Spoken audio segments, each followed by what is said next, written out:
Stephanie, Peter, have you both forgotten how to do internet television? It's been 2 weeks. I'm sandwiched between two, neutral putty bearded men.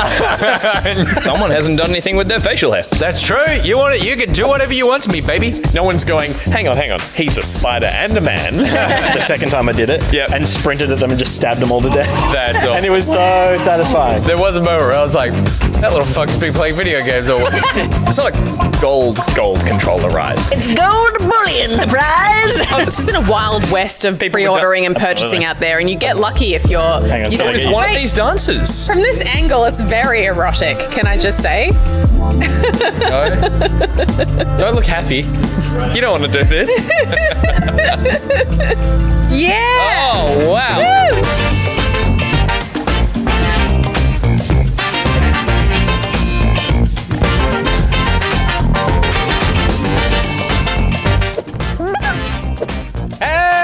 Welcome to Back Pocket for Wednesday, the 25th of November. Tonight on the show, games we've given our time to talkbacks you've given us, and a PC we want to give you, but I can't give all this away by myself, so I'm joined by...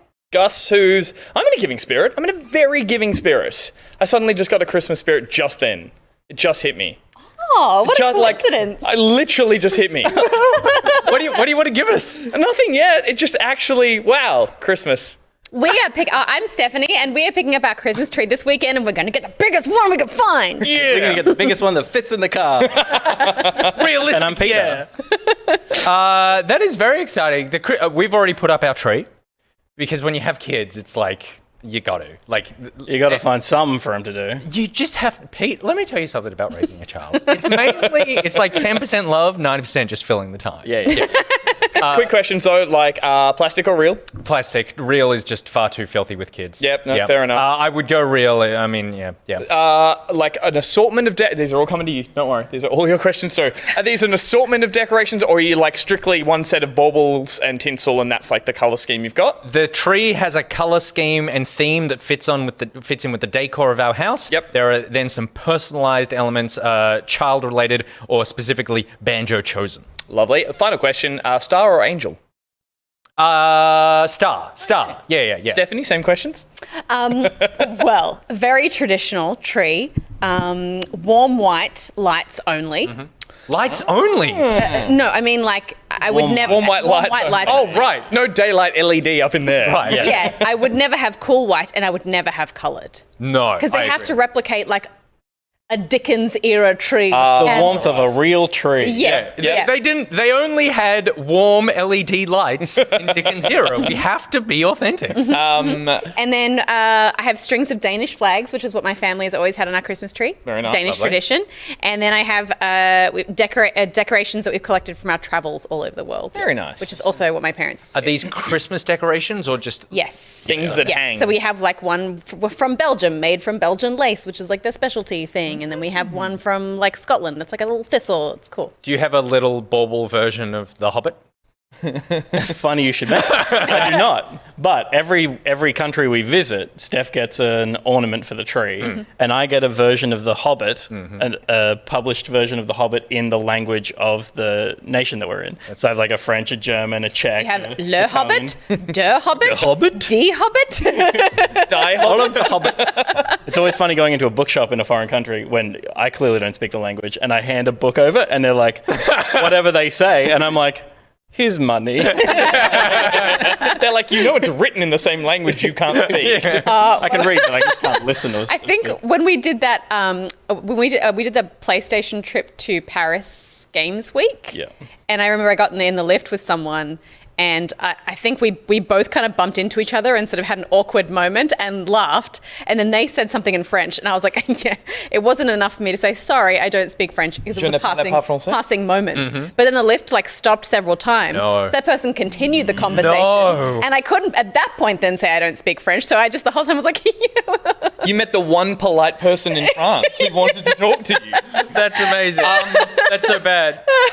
Same questions for you then? Well, hang on, star or or Star, always Star. Yeah, right. It seems less religious. Sad version of both of what you guys have. Okay. So no tree. At home, back in Melbourne, plastic tree, absolute collage of like decorations, like no order to it whatsoever, coloured lights, and whatever we can find that balances on the top. And at home at Sydney, I go and get like. So what's the weirdest thing you've balanced on top?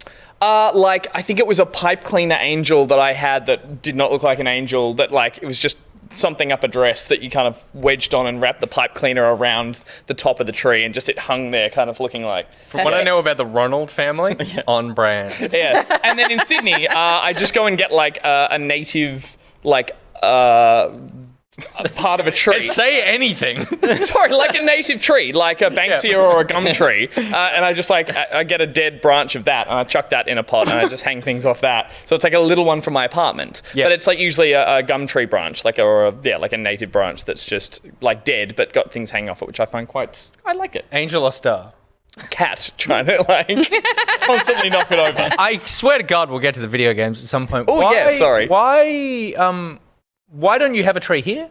Yeah, I mean, I'd have the small version, which I find just sad. Yeah. It's like, and so, and I'm not in Sydney for Christmas most of the time. I'm always back home in Melbourne. So I just put something there so I remind myself in the apartment. But Is the small one sad, or would it be sadder if it was just you and like a really epic tree? The second one. Yeah. I think small is tasteful, and it shows that you. No. I'm saying a small version of a large Christmas tree, or what I do is something just a bit alternative. I do. I like that. Yeah. So it's we're like Colesing it hard right now. We've started Christmas way too early. Yeah, that's this conversation is we're in November. It's the 25th. Stop with the jingles. It's the 25th. It's exactly a month away from Christmas. Totally. And like, if I'm going to go to all the effort of like bringing out the copious amounts of Christmas decorations that we have, which takes me so long to put up, I want maximum duration out of it before I have to bring it all down again. Yeah. Absolutely, yeah, totally. Because as soon as Christmas is over, as soon as Boxing Day is over, that tree is pathetic. That tree is like just in the way. It's bare underneath. Yep. It's like dusty. Yeah, you don't want any part of that. So it is exciting because it is a month away from Christmas. We've got about 4 more shows that we're going to be doing before the end of the year, and that does mean, ladies and gentlemen, that we have gotten ourselves into something of a giving mood.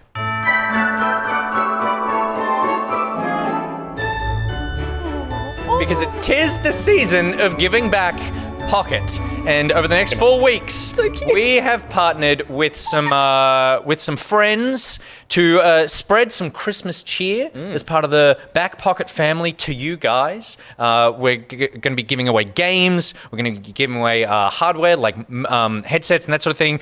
We've got Pocket merch, game merch, and also we've got something much bigger to give away. Thank you to the major partner that we have teamed up with for the season of Giving Back Pocket, and that is Intel.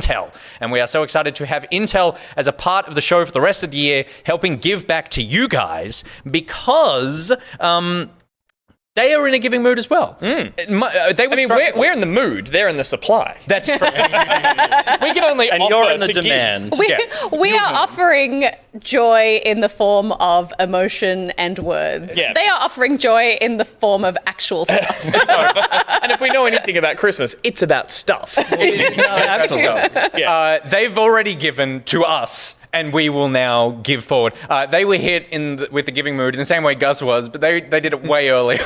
Not live on air all of a sudden. So they have given us a couple of things for our studio, and that is the Intel NUC PCs that we've got here. So I've got one sitting here. This is going to be powering our very good gameplay segment. So any gameplay you see on the show over the next month is going to be powered by this little machine here. It is little. It's so small. It is so small. That is a full-on gaming PC. It's so small that, and just to give you context, it's one of those things that we put on the set to be like, and then we'll show it off on camera. And Pete goes to the wide, and we're like, where? Yeah. We're like, it's that thing on the table. Put more backlight. Can we put it in front of the camera? It's like, the point of the thing. It's like, it's small. So I do have one here to show off as well. This one obviously is missing all its bits. But this is the size of the thing. It's got all the processor, the hard drive, the memory and everything is there. And then you just slip in a graphics card, which like I've got a mini one here that you just sort of slip in, click in, put the lid on, and you're good to go. And these ones have i9s and also they're rocking 2070s. Jesus. RTX 2070s. So Rays will be traced with a computer this size. Absolutely. Wow. And 2070s are still available. It's funny. That's handy as well. when we were on Good Game, the capture box that we used to capture console gameplay is the size of that big, thing. yeah. Totally. Yeah. Ava Media. That's 1.0, whatever it was. Oh my god, they were such a pain. So we've got a Nuck here on set for the gameplay throughout the show. We've got a Nuck powering the part of the broadcast as well. The Nuck is currently bringing the show to you guys as well. And then I have a hollowed out Nuck here that I need to put together and incorporate in the rest of the studio. So that's what Intel have given us. Good to plug into your TV also, potentially. That looks like smaller it'll than the PlayStation. It'll fit in a console cabinet better than a console will. Smaller than the PlayStation is like By it a is lot. half the size of it. This is. I mean, I kind of wish you didn't say that because Am I always ruining your? You are. your no, got we're bits not planned. necessarily ruining, just Sorry. drawing attention to the fact The Bluetooth symbol. drawing attention to the fact that as soon as we go on Christmas break, I'm just taking it and putting it behind my television. I will bring it back, but that's where it's going.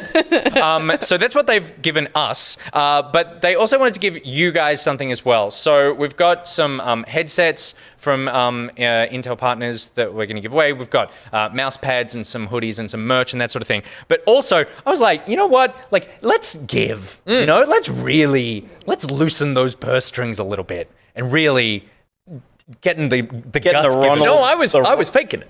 Oh, right. Oh, okay. It was a bit. What they have we are. partnered with is to give away as a Christmas present to one very special Pocketeer watching at the last show of the year as our Christmas special. When we give you guys some presents, we are giving one lucky viewer a $4,000 Intel-powered PC with a 3080 in it. Subject to availability, that computer may actually come with Nick's old 980 graphics card in it, and we'll ship you the 3080 separately. But we are going to be giving a viewer a $4,000 gaming PC to get their Christmas started right. And we're also going to give away a ton of games over the next 4 weeks. So there's just going to be a lot of giving. It's all very exciting. I'm only just thinking of this now, but we should pre-install some Christmas-themed games. We should make a Steam account for the PC, install Steam, and then just download shitty Christmas. Sure. That's great. And we should also download Mother Russia. What was it? What was the rest of the title? Something like Putin. Something when they're Putin beds. versus the furries or something. Yeah, something like that. Yeah. Furry warfare. Mother Russia furry warfare. That game is definitely getting. I like how generous and sensible that is as a suggestion to go, like, we should put software on it. But immediately my mind was like, well, I'm going to customize the backgrounds. I'm going to make folder icons. I'm going to make customized You're gonna curses. make them a whole thing. Do you remember, like, when you used to do custom curses at, like, on school laptops and remember stuff? that. Yeah, and you were like, oh, these were great. I reckon we should just go to town on the thing. So they get it, and they spend the whole time going back to the default list. And there's, like, really irritating. Their first thing they do is restore to default. Yeah, exactly. I'm like, there's custom screensavers from the 90s in there. But there should be just a video on the desktop that you open it up, and it's just Gus going, please don't. I spent so much time with it. Watch this video first. Click me first. But we are going to theme it a little bit because we are going to also customize that PC to be a little more back pocket flavored as well. So we're going to do that live on the show in a couple of weeks' time. So there's a lot going on. But today we are going to sort of show you the parts that we've picked for this PC, and we're going to pick them up on Friday during the Black Friday sales. Because we're cheap. Because we're cheap. Well, we want, it's called value for money. There you go. Okay. And we also want a competition mechanic to give this computer away. You guys know we run a bunch of competitions on the show, but we wanted your help to come up with a cool competition idea to be able to give this away. Because we're lazy. Because we're lazy. That was Gus's immediate reaction when I was like, maybe we should let the viewers do it. And he was like, that just feels like we're being lazy. I was like, it's incorporating them in the show. It is actually a better idea because I, like, historically like coming up with the games and things that we have to run on numerous, like, streams or, like, old Good Game Lives and stuff. And then I dig myself into a hole that I can't get out of. And I overthink the mechanics. It's hard because you want to make it something that's, like, creative so that people are kind of, like, coming up with something unique, but you also want it to be, like, accessible. Like, you don't want to make it something like people have to be, like, a accessible. Photoshop wizard or something like that. Where, like, it's a Mario Kart time trial, gotta be and something- I'll make the track, and what have I done? It's got to be something that everyone can comfortably enter. Yeah, and Yes. you guys always come up with better ideas than us in the long run, so yeah, that's a much better idea. And you are going to be rewarded for your time as well, because the competition, the one that we pick, the mechanic we pick, will get themselves this Corsair Void RGB Elite headset provided by Intel. You're also going to get an Intel hoodie, an Avengers giant mouse pad, and we're going to give you the game of your choice on the platform of your choice as well. So there is prizes available for the people who comes up with the person who comes up with the best. Not committing this early, but I've already seen Phoenix93 say, tell a Christmas story, and I love that. Oh, that's so good. That's so good. So that just But is very it an embarrassing Gus Christmas story, or is it like a ye oldie Dickens What if story? it's like you come up with the Dickens one, but it involves me You in have to put Dickens him in. settings? Yeah. Yeah. It's just Gus in a towel appears at some point. orphan boy. windows. Tell me, what day is it, sir? Close the window.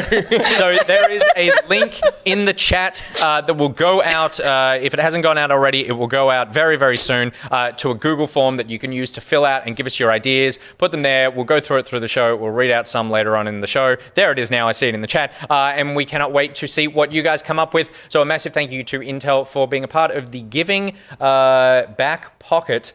Tis Season of giving back. I'll play. Let me do the sting again. Yeah, Do the totally. sting. It's a pretty sting. It's kind of adorable. You did a great job. Also, like, It's so sweet. Look at this little dog. this little Scotty. And then watch how Nick and I just go and assault that snowman. Like we were building it, but it looks like... Are you humping it? It does look like we're humping it, yeah, unfortunately. The carrots were with us all along. Who's the fifth pockety? There's a it's fifth the and a sleepy sixth. pockety. Yeah, but who is it? There's a sleepy pockety. It's 'cause it looked as- Microsoft Launch Pockety. Yeah, it was. Sleepy Pockety looks like Scrooge. Sleepy Pockety looked like Scrooge, and then on the top of the window, top of the house, is unzipped Pockety. Just doing That's these right. ones. Oh, yeah. Just being naughty. We'll play it again He before the would end be of the show. lurking Keep up an there eye with on He'd it. be up on the rooftop. Honestly, he'd probably be. He sees you when you're sleeping. Yeah. This is too easy. That's better than what I was going to say. So let's move on. All right, should we jump into the show? We should talk about games now. It's been far too much Christmas. Talked a lot about Christmas, and we haven't even decorated the space. Steph, we're going to need to decorate this place soon. I have been asking you for a very small amount of budget to buy decorations, and as soon as I have that, I will buy decorations. Next week, we'll come through. I'll drop you off at Broadway, and you can spend the day there. You could go wild. And I hear because the we- company sleigh bells credit ringing, card. ding, ding, ding, ding. and because we just spent $4,000 at PC, you could spend $100 Christmas. Hey, Rejection. I can make that go very That's a far. lot of tinsel. That's true. That's true. All right, let's jump into it and start off the show as we always do with Whatcha been playing. I'm just saying, Whatcha all been playing. And our gaming week is, of course, brought to you by Brent Jones, aka LokiCat, aka someone who took the defamatory nature of the commercial that we produced for him last week very, very well. Yeah, absolutely. Like a total champ. Like Like a it real was, sport. Like it wasn't defamatory at all. Like it was all fact. Yes. That's how well they took it. I would say that it took it so well that it's like, what did we miss? It's like you're trying to make this. You're trying to like go. All right, we're done now, right? I love that he supplied you with half of the stuff that was in there as well. All of it, Without pretty much. questioning why. So, obviously, everyone saw the intro, like a little throwback to last week with that commercial. We had Brent Jones, aka LokiCat, popping up, hugging from behind Alf Stewart from Home and Away. Stewart, Which, that's that right. photo, until I cut it out, I want to know, I thought it was a Madame Tussauds kind of thing, situation. But then I'm like, That's Is the this full. That's the full Alf flesh. it was really him. 'Cause Yeah. it's like, he's feeling him up and he's giving him a big old hello from behind. And I was like, yeah, that's the thing everyone does with the Madame Tussauds wax. This is for the faux show. This is for me to talk about in the faux show. I've realized the error of my ways. But then I looked at it, I'm like, no, that's a real guy. That's really Alf Stewart. Is that what everyone does with the inanimate statues? What else do you do there? Well, I first think of all, he just gets selfies with them like a normal person. yeah. I mean, first of all, you don't go. No, absolutely. yes. So that's what I'm saying. If by some chance you have to be forced to go, you're going to, Or you're there to be surprised by Arnold Schwarzenegger, who's there in heavy makeup, pretending to You be the wax spend the whole statue time of Arnold hoping Schwarzenegger. which but D-grade is celebrity, we should go and pretend to be wax things. You are not D. That's you're E at best. That's why I said Steph. And I was People will try and touch us in places that we don't want to be touched. oh, who does that? That's what I'm hoping for. This is Nick how- Boy just subscribed. Thank you, Nick Boy. Did you actually? Error. I haven't touched anything. Oh, I received a sub gift. All right. Because I don't sub to my own show. That's hilarious. Oh, dear. LokiCat. What were you Great game saying? discussion Before you says- started talking about assaulting wax statues? LokiCat. LokiCat took it really well. He also asked for a copy of the commercial, and I sent it to him. And he, the way that like the naming convention that we have, if there's any updates, like you saved it as like LokiCat attack ad. This is all true. MP4, but it had a 01 at the end of it, and he was like, "Does this mean there's more coming?" All right, let's jump into it with what you've been playing. Gus, start us off, please. Well, I'll start off with a quick update on a game I mentioned last week, which was, well, now it's fully released, is Hyrule Warriors Age of Calamity on the Switch. So that came out last Thursday, I think, while we were on air, and I'd been playing the demo version of it, to which you were adequately impressed by the fact that the demo that you could play, and hopefully you can still play, gives you like a solid 2 hours, like of the, it's not a time thing, sorry, I should say, but it is like a decent chunk of the starting off of the game, and then that save carries over into the full version of the game. So smart. Seamlessly. Like, I was ready to do some stupid little data management, send my save to here, delete original thing. You boot the game up, it says, hey, you played the demo, do you want to pick up from where you left off? Which I did. And I've been playing a little bit more of it now, and I'm still really digging it. It is, the more I play it, the better I get at it and the more I'm enjoying it, but I'm also realizing how much everything in this game is at odds with what the Zelda series is. Yeah, okay. And those are, I would say, cons. The one that is really rubbing me the wrong way, and I can't believe this didn't dawn on me when I originally spoke about it, but is that, as you can see in the bottom right corner, or you can't on this stream because it's behind a thing. We can see it super tiny. You can see there's a that little bit of shot, map, the map down the bottom right there. That's traditionally how, I want to say, we said it before, Pete, the publisher who made the Dynasty Warriors games, Koei Tecmo. Koei Tecmo. These maps are always these kind of like little paths that wiggle around and have dead ends and you have to come back to and that sort of thing. But because of the way, as you can see in the gameplay, it's not really like, you can't see the walls. I was about to the say, world. this doesn't look like what that map looks like. No, so you do instinctively want to traverse different areas of the map and you hit heaps of invisible walls. Which was so like it's the just- defining feature of Breath of the Wild was like you go anywhere. Breath of the Wild was like you could literally climb on everything. So there's so many times I've been playing it where I've gotten to an edge of not that map, sorry, but I've gotten to an edge of an area trying to run to a new spot and I can't even get over like a half-foot boulder or something. Interesting. Is this the Breath of the Wild map?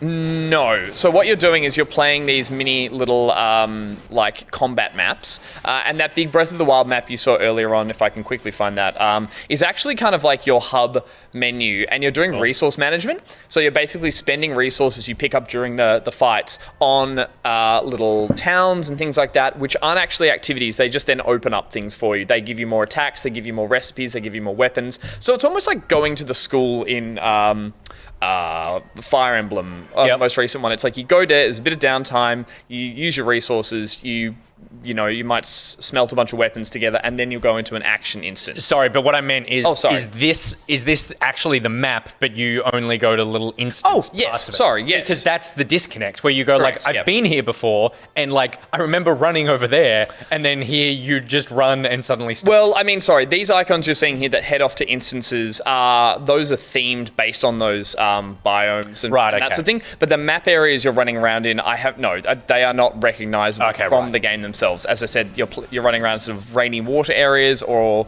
the bird village in the snow, so it's like that all fits the theme. So that's just something that's been bugging me a little bit. I just did this boss fight today, which was actually really cool because I realized what works so well is in Breath of the Wild, you meet all the ghosts of the champions. I mentioned that last week. Yeah. And they didn't really do much outside of had a few cutscenes. They talked to you as ghosts and they talked about this grand time that they were warriors and they fought alongside you. Yeah. Now you're getting to go back as a prequel and meet these characters for the first time. And not only that, you play a level and they go for quite a while. I remember that in these. You play for like 40 minutes on a map doing objectives until you eventually, in this case, have a boss fight. And then you realize you're having like a one-on-one, not like by any means Dark Souls kind of style, but you're having a boss fight. And the boss fights I recall from Breath of the Wild were particularly underwhelming. They were those kind of like the calamity monsters that would fly around to space. And here you're actually fighting against a champion who are using their crazy moveset because you're going to then unlock them and use them as a champion if you choose to run around later levels and play as them. That's cool. So it's far more interesting for a combat perspective in a Zelda game, and I've really enjoyed those parts of it. And yeah, the only thing I haven't got to yet, which I only found out recently, is there's a section in the game where you actually get to take I want to call them the ancient beasts. What were the huge... I believe that sounds correct. Yeah, those big statues that you crawled around on the inside. And they talked about that they were these huge machines that the champions piloted, and they moved around the world and fought all the guardians. And it was just shown in one cutscene. You get to do that in this. You get to pilot Divine beasts. Divine beasts, thank you. I knew ancient wasn't right, yep. You get to pilot the divine beasts around sections of the map and do these huge vehicle-based combat sections. Again, nothing like what you would do in a Zelda game. So I'm dying to do it. I heard someone talking about that exact part where you're powering like a divine beast, and it's like you're committing genocide essentially, and you're killing like villages of Bokoblins, like all those and it's things. like, and then they were like, no wonder 100 years later, or whenever the actual they game, see you, they're and all like attack him on sight because it's just so weirdly violent. It is still funny, and the last thing I'll say about it is that I can see myself tiring of that mob mentality fighting the like hundreds and hundreds of waves of people, because what happens is I'll never get tired of shield surfing as Link just through a mob of them and they all just die and fly off. But then when you're realizing you have to juggle objectives, you go running back a path you were on, and there's like 10 enemies standing there going, and you're like, piss off. Like, or one with a bow, and you're like, one? I don't have time to even swing my sword at you, piss off. So it's a bit strange in that regard. But outside of that, I'm keen to unlock all the other champions and get to some of those sections. And there's heaps of cutscene. There's heaps of story. Yeah. I was noticing, even in like... It didn't even look like an end of mission cutscene. It kind of looked like a moment in the mission cutscene. Well, this one is once you unlock and you do this, and you have this great little standoff with Rivali, who's the cool character. It has this little ninja kind of like fight sequence. And yeah, it's more story and cutscene than we ever saw really in Breath of the Wild. I heard that the story stuff is actually pretty cool. So yeah, I will say the opening cutscene basically says, the mechanic for this is time travel. So that little teapot that runs around with you, this is the opening 5 seconds of the game, goes back in time to warn you. So that does open the door to a lot of things that, it's kind of like a pure story so far. They're like, you can go back in time and relive it. I don't know. I don't know how I feel about that directly. I think it could ruin the narrative structure that's going to lead to a sequel. Wait, did the teacup bring you back in time from Breath of the Wild? No, it just goes back in time and tells... From this moment or from Breath of the Wild? From Breath of the Wild. Right. And goes back in time and now is telling you all, like, what to do. What's going to happen? Kind of. It doesn't talk. It just goes, woo, woo. Well, it is a teacup. It's a teacup with a slide whistle. And the power maybe it's just through got... space time. Yeah, that too. But it sounds like a bit of a cheap narrative device, but the rest of it is really lovely. And as I said, I can't wait to actually get used to these characters. What? Why have a time traveling teacup when it's just like... It was a prequel thing that we know about that you could just go and go through. We know this event happened. The teacup is canon. And now you're living the mystery of... You're experiencing what was a nice mystery in Breath of the Wild, in my opinion. It's like, this is like the Solo to Star Wars. They could just go... Everything that Han Solo said across 3 movies gets shown happening in Solo. It's like, this is everything that got mentioned in Breath of the Wild. But old Harrison Ford didn't have to go back... apparently. Oh, sorry. Harrison Ford didn't have to go back in time and tell him, we have to do the events that are going to lead up shoot first! It's literally... shoot first and do this! It's literally just a line of text at the top of the game 1,000 years earlier. That's actually all they would have to say, and you'd be like, yeah, cool. Enjoying that. Yeah, I'm excited to... I've got the demo installed. I haven't played it yet. I'm excited to play it because it has that look... Weirdly, it reminds me of Teamfight Tactics because it's like, I know all this stuff, but it's not doing the thing that I expect it to do, or like auto chess or something, where it looks like the most polished mod of a game. Yeah. So like Dota 2. Like Dota 2. I would argue the most polished mod of all time. Yeah, cool. What else have you been enjoying? And then the only other one I won't talk too much about it because I think we're going to talk a bit more about it later in the show. I have been playing the load up video Frozen. I've been playing the Pathless, which is a game that came out on, I think, practically everything. And I say that as someone who's been playing it on his phone. So I was away from machines for the last couple of days, and I thought I really wanted to give this game a go. So it's on Apple Arcade as well, and so I've been playing it on my phone. My God. And it is delightful. I think we might play a bit of it later on, and we might be looking at Don't act coy. You know we're going to play it later on. spoilers. Around, So I maybe want we'll to talk find about. out. I want to then discuss the movement and how lovely it feels to play. And yeah, it's such a simple game that it does work very well on a phone. Now that said, Is this virtual thumbstick? thumbstick? This is virtual thumbsticks that seems to work really well. Yep. It has controller support. That touch screen, those targets? No, you're firing an arrow, and it is then it's fire on the right, move camera on the left, that kind of thing. It's pretty straightforward, and I think we're running at double Is speed. it a tap to fire or is it like a drawback? Why are we running? Oh, is this? No, This is normal. I don't think we are. This is No, this is fast. Okay. For Maybe some it's reason, slower this on. footage is playing faster than Maybe it should. it's slow on. I think it was sped up. Sorry, you were asking, is it? Is it like tap to fire or is it like a pullback? It's tap to fire, and you will auto-target onto those floating gems that you see around the world, and they nice. what give you a little bit of boost to get you sliding around the world. So the movement is really lovely. The opening area is really stunning in the sense that you're just doing these basic, very Shadow of the Colossus vibes. That's what I'm getting. You are this sort of lone wanderer. You found a big god eagle who's struck down, and you're activating shrines and doing little puzzles in a pretty much enemyless world at this stage, apart from bigger bosses that you fight later on. And the music is Austin Wintory? I don't know. It is. So, yeah. Okay, there you go. Yes, it is. Oh, sorry, was that a question, or you were saying It was half a question, but you seem to know the answer. Very nice. Yeah, lovely music and lovely art style. That said, I'm on an iPhone 10, so not an old iPhone. I would have thought reasonably powerful. There's not a lot of music in this gameplay. Oh, okay, that's all right. My God, do I need cloud? Am I looking forward to cloud gaming? Because this thing overheats an iPhone in Oh, yeah, okay. 5 minutes. It Yeah, is right. scalding hot. It is actually it's too hot to hold. And on top of that, it twice now, and this is just on my model of phone, has gotten so hot that obviously it thinks my thumb is on it, and it just starts running in a circle. It's like, I don't know if that's a thing with heat. You but it was melted like, some thumbprint wow. onto the I don't know. Yeah, It just yeah. overheated, and the game just started panicking, and she was running, and I was like, I'm not touching it. Has your phone shut down? Not from that little angry hot symbol that Yeah. happens occasionally. Yeah. Hasn't done that. So I've stopped playing it like that directly, and I don't know if on my phone it is the best way to be playing it, but I did enjoy putting, an hour or two into it and just enjoying it. Not at once, because after, as I said, 15 minutes. I wonder how it goes on Android. Yeah, so hopefully it plays better on other mobile devices, but it is on, I think, It's on all everything. the- it's on all. You can play it on a freaking PS5 or a NUC.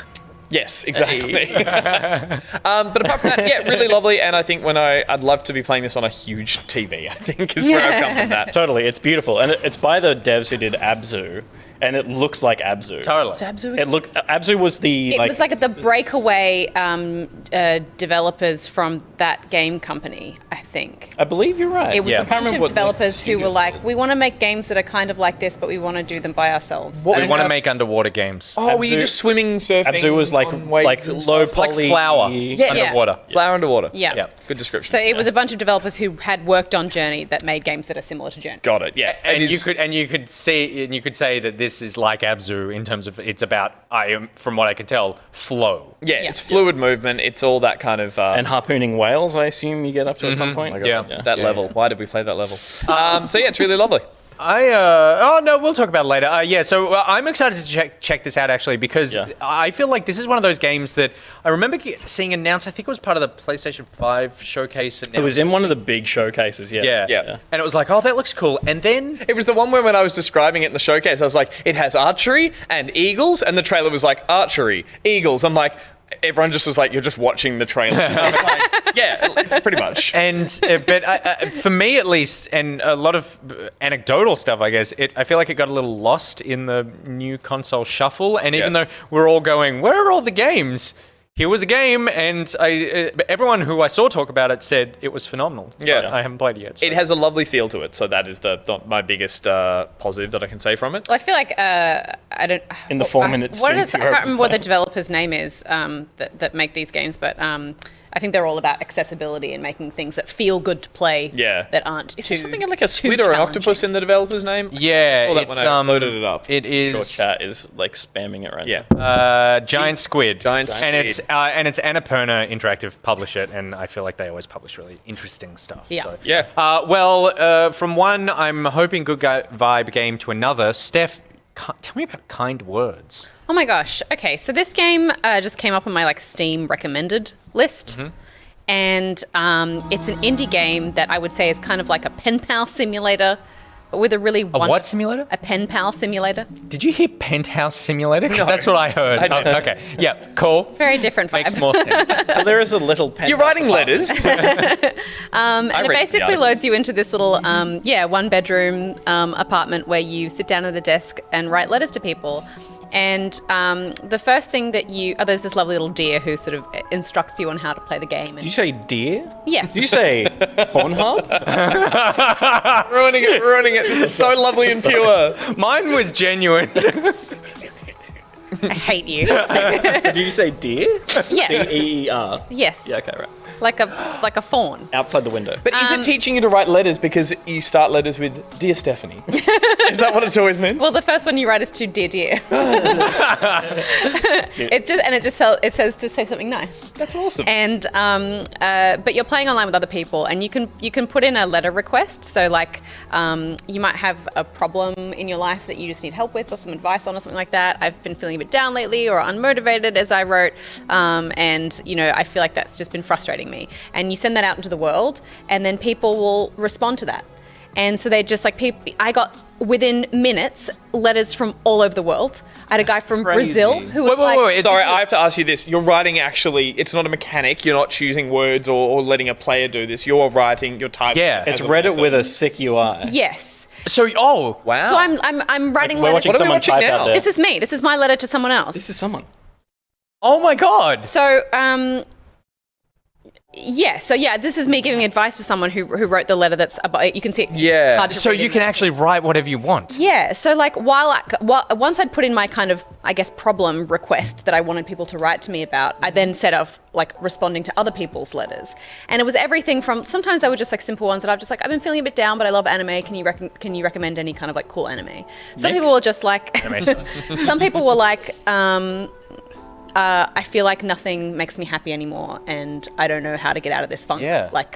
Some people would write, I feel really insecure about my body, and I've been trying to feel better about it. What do you do to feel good about yourself, and stuff like that. And so you can respond to anyone with advice or really, really nice stuff. And it was just It's deer. obviously the game had a line where it's obviously if you see anyone saying anything unkind or trolling or whatever, report them immediately. Right, so it's not pre-moderated, it is No. post-moderated. I mean, maybe there is a system of moderating bad stuff There must be a filter. but yeah. I didn't come across anything but just pure, lovely, wonderful stuff in it. I can't imagine typing a bad word in something that looks like that. And Yeah. this is you going through letters? I'm going through the letter requests, yeah. So I'm Right. choosing what to respond to here. And do you, to get letters... Sometimes people aren't even asking questions, they're just putting stuff out into the void. Yeah, right. And they're just this is how I feel today. This is a blog. You didn't write back to the girl who went to the person who went to the crystal shop? Well, she wasn't really asking for advice. Yeah, but you love crystal shops. Well, I responded to the girl who asked about tarot cards.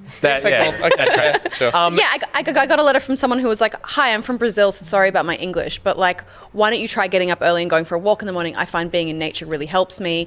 Also, if you have friends that you like to play online games with, that's something that really makes me happy and stuff like that. Really solid, lovely advice from just people who are just trying to be nice and help you. And it's so lovely. As Nick said, I can't imagine going into anyone who puts the effort into downloading this game and not gearing up to start trolling and abusing, and hopefully it's just got such a wonderful aesthetic that you just think how could you put a bad word on paper? It's just and it's strange. I wouldn't say it's necessarily addictive, but you do want to, you get so drawn into people's stories. I remember once I went to this, okay, it was a crystal shop, but but it was it had a day spa thing behind it where you could get whatever massages, stuff with mud, I don't know. Stuff with mud. And when I was sitting in the waiting area, it had a little bowl with a pen and a like pen and paper and stuff like that. And there was a whole wall where you could like write a wish on a card and tie it to this row of things. And there were like thousands of these that had already been tied on there, just like anonymous wishes from people. And I was like, cool, I'll write one. So I was just like, oh, I hope I have like a Great fun mud bath. whatever. Like I'm looking forward to traveling and having fun with my friends this year or whatever, a positive year ahead. And so I like tied that onto the thing. And then I was like, oh, I'll just read some of the other ones. And I just read like wish after wish of just like, I just want to meet someone, or I just want to find love, or I just want to feel better about myself, or I wish I was happy. You know, like it was just like so many just like emotions, like anonymous emotions out there, and just people just wanting to put that out there into the universe. Also, and that's what this feels like, you know? That anonymity, if I'm getting that right, obviously helps people. Anthropomorphic.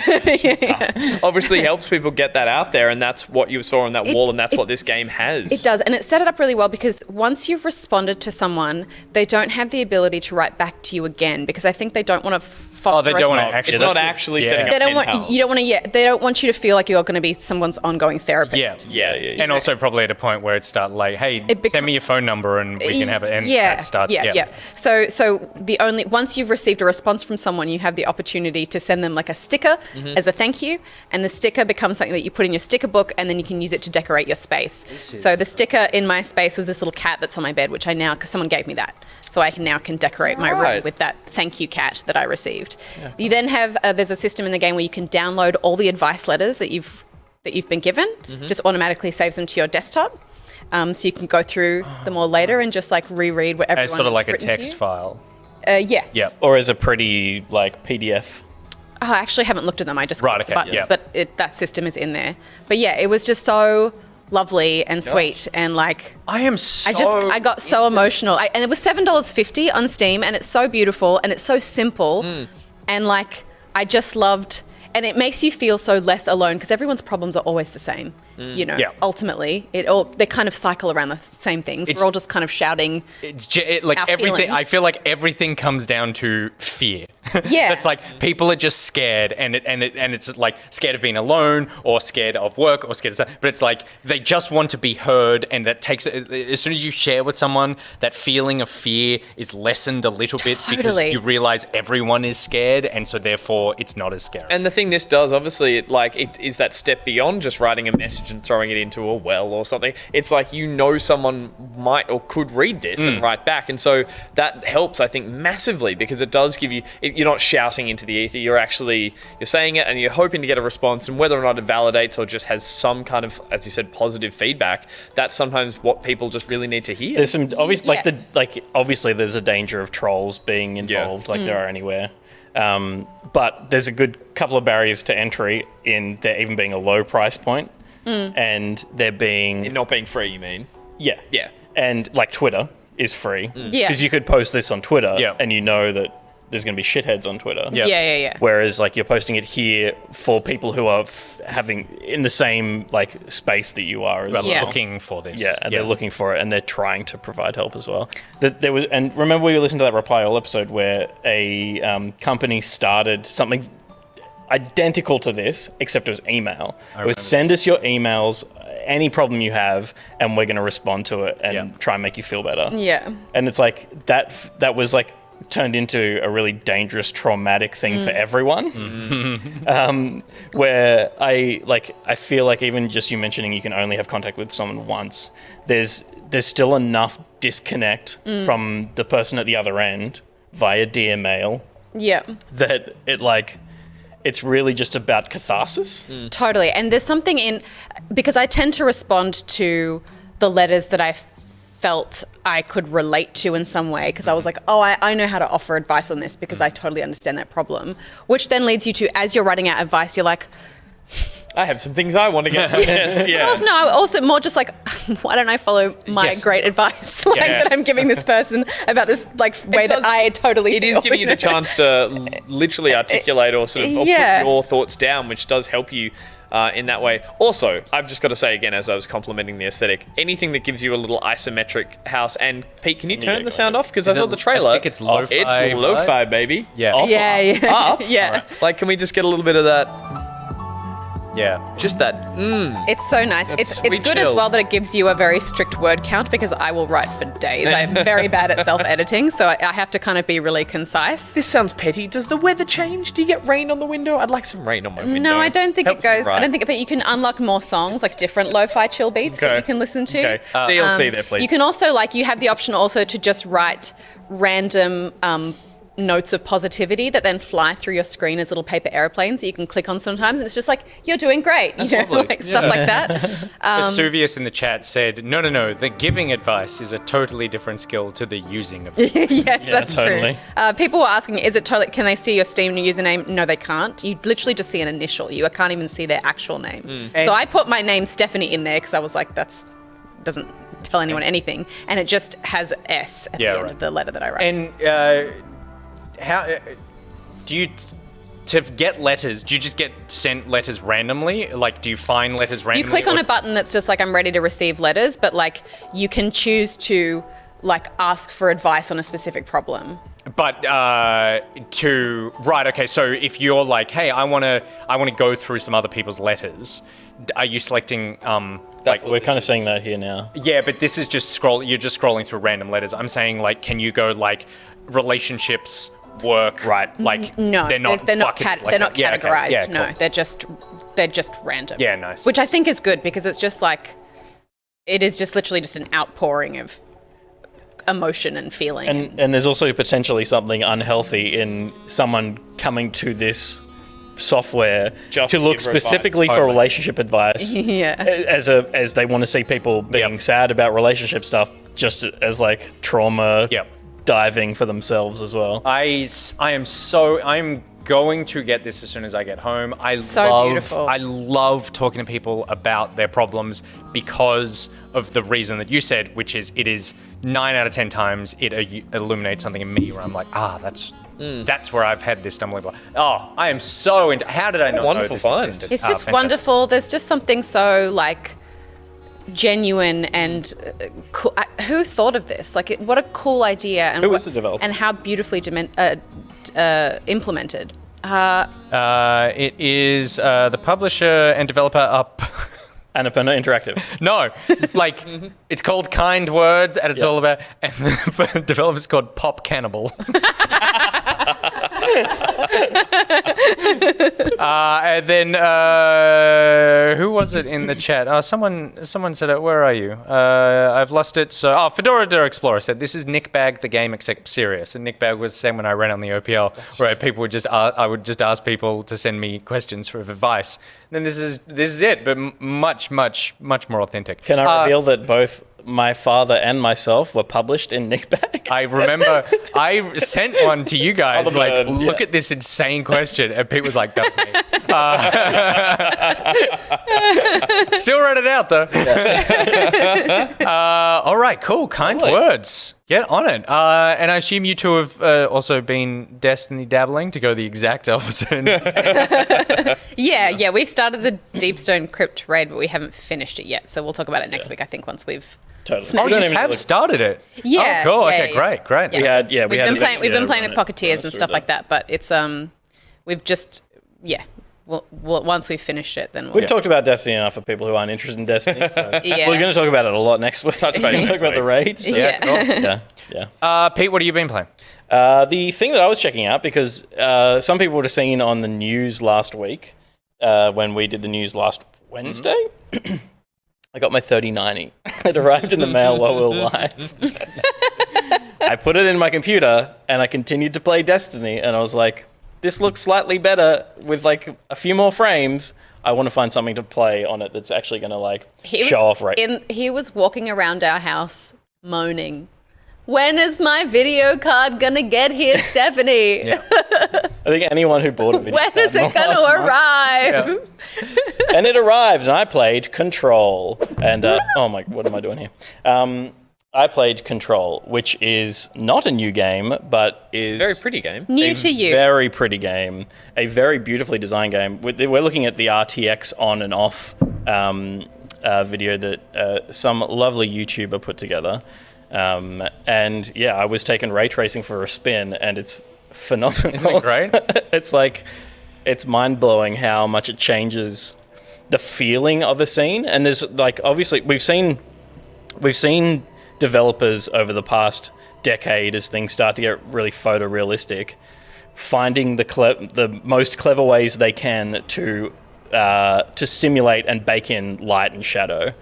And ray tracing just is fucking above and beyond anything you could try to fake. Totally. It's amazing. The reflections. Gus It's basically just reflections. Yeah. Gus is like I'm trying to trying. see it. Gus is like, oh, it's a bit the floor is shinier. It is. The floor is shinier. When you move past things, when particles move past things, everything is catching the light that's being generated by the engine. And it's Nothing there. there's nothing. This is well, that's not a great one. Same again. How much did you spend on this again? No. I feel like I would have preferred to see this in a game with like cool landscapes and stuff. Yeah, I know what you mean. You're I like, feel like I'm looking at boring Office. No. 1 and 2. Skip to some gameplay. so it's the typical one where it's number 1, number 2. Different or the same? It's About the same. Number 1, number 2. A or B? So, but Pete, because stuff where you're running around and the reflection of like that tree in the floor Yeah, that's is nice. stuff where you go, that's what life looks like. Yeah. Yeah. And you realize, video games don't look like that. Yeah. We've been tricked. Yeah, it's hard to describe without being in it as well. But the difference between like seeing generated like light beams, like baked in light beams, and seeing like feeling atmosphere. You can feel the atmosphere. This game is like Incredibly atmospheric. I kind of slept on it I kind of knew I'd play it eventually. I love what Remedy do. Alan Wake is a very flawed game, but one of the most amazing storytelling gaming experiences. And I'm loving Control in its sense of humor and sense of self, and like its courage in being weird, but also its design is just like impeccable and brave, and the ray tracing is a layer on top of that. I can see how beautiful it is as a game, but then that extra layer is Because divine. I got this game when I bought my 2070, and so it supported ray tracing, and it was literally like red light. Red light everywhere in this game, and it just looks so good. I mean, I love this game so much. Like you said, the sense of humor, like reading everything in this game is so hysterical. It has some of the better like audio logs, video logs, text that was so surreal and absurd that you want to read it all. It's not little diaries. It was like strange happenings that are then illustrated in that game. The lead actress is doing such a good job of carrying a script that is all like in a modern setting. She's doing like a noir detective narration of the entire fucking thing. Totally. And that shouldn't work. It should feel shit. It should just feel like it doesn't fit, but it totally fits. She does an amazing job. And I think for me, the first moment that sort of, I went, I'm so into what the tone of this game is doing, it's one of the very first opening scenes. She's wandering through the corridors and she's thinking to herself, she sees the janitor and she thinks something, and then he looks up at her or answers her or something, and she thinks, did he just hear what I'm thinking? Like something like that. And I'm like, I'm so here for you now, game. So I am, how is the 3090 treating you? Yeah, it's great. I mean, this is an older game, but it is using every bit of the card. And yeah, I mean, I'm not 4K gaming. I'm like 3560 by 1440 gaming. So like I'm doing widescreen, and I do have 3 monitors plugged in, but like I'm never getting less than like 150 frames. It's I've got too much power. Totally. I need to start rendering this game out of like Maya or Blender or whatever they use, not out of the finished engine. Yes. I have enough VRAM to. I should probably install this game again because I got my 3080 on Monday.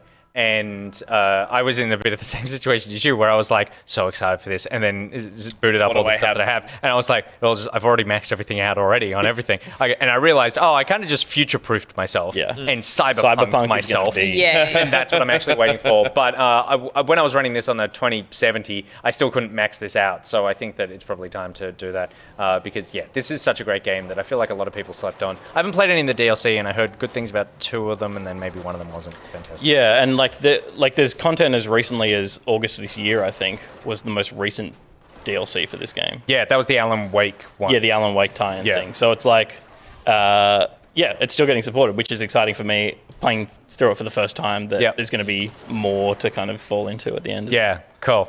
Which, maybe I'll never finish this because Cyberpunk. But Yeah, you got to hurry up. It's really not that long. Yeah. Like, it's like a 12-hour game or something. yeah, I was going to say, you've been playing a strange narrative, awkward graphic style, darkly humorous game, have you not? I have. Thank you, Segway King. I have been checking out and finishing Bugsnax. So Bugsnax, that was the playback that we did earlier this week, one of the launch titles for the PS5. It's on PlayStation Plus now, so you can check it out. And it's also on PC, I think. So very weird game. We've already spoken about how like it defied a bit of all of our expectations of what we thought this game was going to be. And I got halfway through it and I was like, I think I've seen what this game wants me to see in terms of the mechanics of the game. Mm-hmm. And then I mentioned that I think on the stream last week, and then I said something online, maybe in the Discord, and then everyone was like, Nick, you have to keep playing to the end because you have to see what happens at the end of this game. So I did, and I don't want to spoil anything. So it doesn't go anywhere where I'm like, Your expectations would have been raised then of being a little bit shocked here by something. and also it doesn't go anywhere where my brain already wasn't like, this is definitely where we're going to end up. Like, this is what I would do if I was making this game. Yeah. So there's not like a twist like that, but there is. What I think is more interesting about what it does is.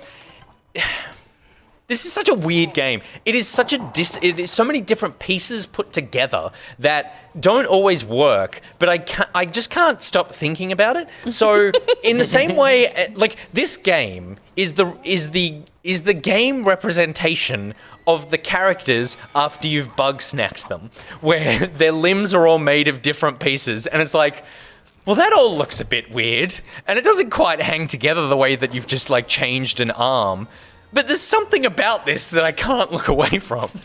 You're being the developers in this scenario, being like, where have we gone with this? I mean, I genuinely do think that, because they worked on this game for ages, like this has been in development for 7 years or something, and I do think they've just been developing systems and going, let's put this in there. Doesn't quite work, let's add something else, but we like that part, so don't remove that part. Sure. And I think that all of that is kind of relatively normal as you build games, but then you layer on top of it a really fascinating story that feels very much like the Outer Wilds or something. You've got this real mystery, but then the things that it's also dealing with, like it deals with relationships and love in a way where I'm like, half of you are made of fucking strawberries. This guy's eating Yeah. So things. Yeah, so he's got His arm turned into ribs. Delicious ribs, yeah. So like this is Triffany. She digs up bodies of the people that she killed earlier. The people she killed earlier, and she's eating their ribs. She digs up bodies. This is all part of the mystery. But it deals with really heavy issues in this very weird way. And then the end of the game takes this hard pivot into like conspiracy theory, I suppose. But then also brings up topics that it doesn't grapple with. Like, it brings up so much stuff where you would have thought it goes towards a path of like body dysmorphia or identity, because it's all about I'm not happy with how I am. I want you to replace me with better parts. I look better now. And I'm like, there's a really interesting concept here that they kind of just like let go of. And at the end, like, not spoiling anything, but at the end, there's parts where I'm like, you guys all look like this, right?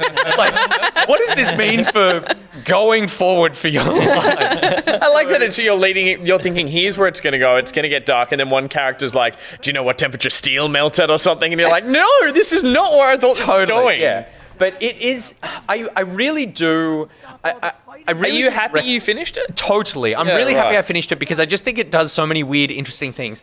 The part where it doesn't hang together really for me is actually the bug snacking of going around and catching these things, because once you start doing it, you realize, it's just like this like Cheeto is on fire, so I need to get it wet so it goes out and then I can catch it. I'll be honest, I haven't been impressed predominantly with the moment-to-moment gameplay in trailers and your playthrough that I've seen. That's the thing that's pushed me away from this more than the actual character development, those weird, as you said, feeding the characters the bug snacks and having these interviews with them. I'm like, that's what I'm compelled to want to try this game for. But this stuff I see is a sort of poor man's Pokemon Snap. How much game is there? How long did it take you to finish it? About 8 hours. Okay. And it is one of those things where you get through like the first 2 or 3 areas and then you go, right, I've kind of seen everything that you're doing with these bug snacks and how to catch them. Mm-hmm. But then it is the story is compelling you to do it. The mystery is compelling you to do it. And then at the end, there's some really fucking weird shit that happens as well, where I was like, oh, I'm so happy that I saw this. Okay. And I kind of just powered through the bare minimum of bug snacking that I needed to do. Does the ending feel so disconnected from everything else you've done in the game that you feel like they're two separate ideas and it's like it works because it's a hard turn, or do you feel like it's a payoff, or is it just like a fun thing that happens that's interesting? I think it's the second. I think what it is, it's a payoff. It's not like it came out of nowhere and you go, what? Like, it definitely seeds this feeling of there is something here that is not what you're expecting, or not what it seems. But what it feels like is the game kind of like just places its bets and payoffs on the wrong themes that it's brought up. Okay. Because the game brings up all the dumb stuff like feeding things to things and turning them into stuff, and this like what does it mean to have a town and a village, a murder or missing person, not necessarily a murder, but like that sort of stuff. But then it also brings up body dysmorphia, relationships, same-sex relationships, friendships as relationships, what it means to live with other people, and all that sort of stuff. And I'm like, oh, that stuff is actually more interesting, particularly in this art style, in this cutesy kind of thing. And it doesn't pay off that stuff as much. It pays off the other things that it's dealing with. Yeah. Okay. It's very hard to describe without going into spoilers. Of course, sure. But if you are at all interested in it, I really do recommend checking it out, just because I have kept thinking about it and going, God, it really whiffed on some parts of it, but it really was going for something that not lots of games go for. So I'm very happy that I finished it. And then the other thing I've been playing tons of is Demon's Souls, and I've been really loving my time with it. I'm so happy to be the person that now plays these games. And at first, the thing that really intimidated me about it was the lack of like checkpoints and bonfires, unlike all the other Souls games, and this idea that you need to do basically full level runs to get to the boss or unlock these shortcuts. That has actually made me, I feel like, a much better player. I found Pete, we spoke about the fact that like the level design and the encounter design is not as sophisticated as we've seen in the other games. But I've also found that I think that the boss fights are the easiest ones that I've had in any game. Am I right on that, or am I just? I would say even Dark Souls 1 kind of suffers from this a little bit. There are obviously brilliant bosses in Dark Souls 1, and there are a few exceptional bosses in this that I don't even think got surpassed by this Dark Souls series. But most of the bosses in this are very much like a hack the legs, roll around the base, kind of thing. Yeah. And you just miss the iframes of the swings and stuff like that just by rolling at things. Yeah. So they're like mechanically they tend to be, from memory, they were like the simplest to cheese a bit. Yep.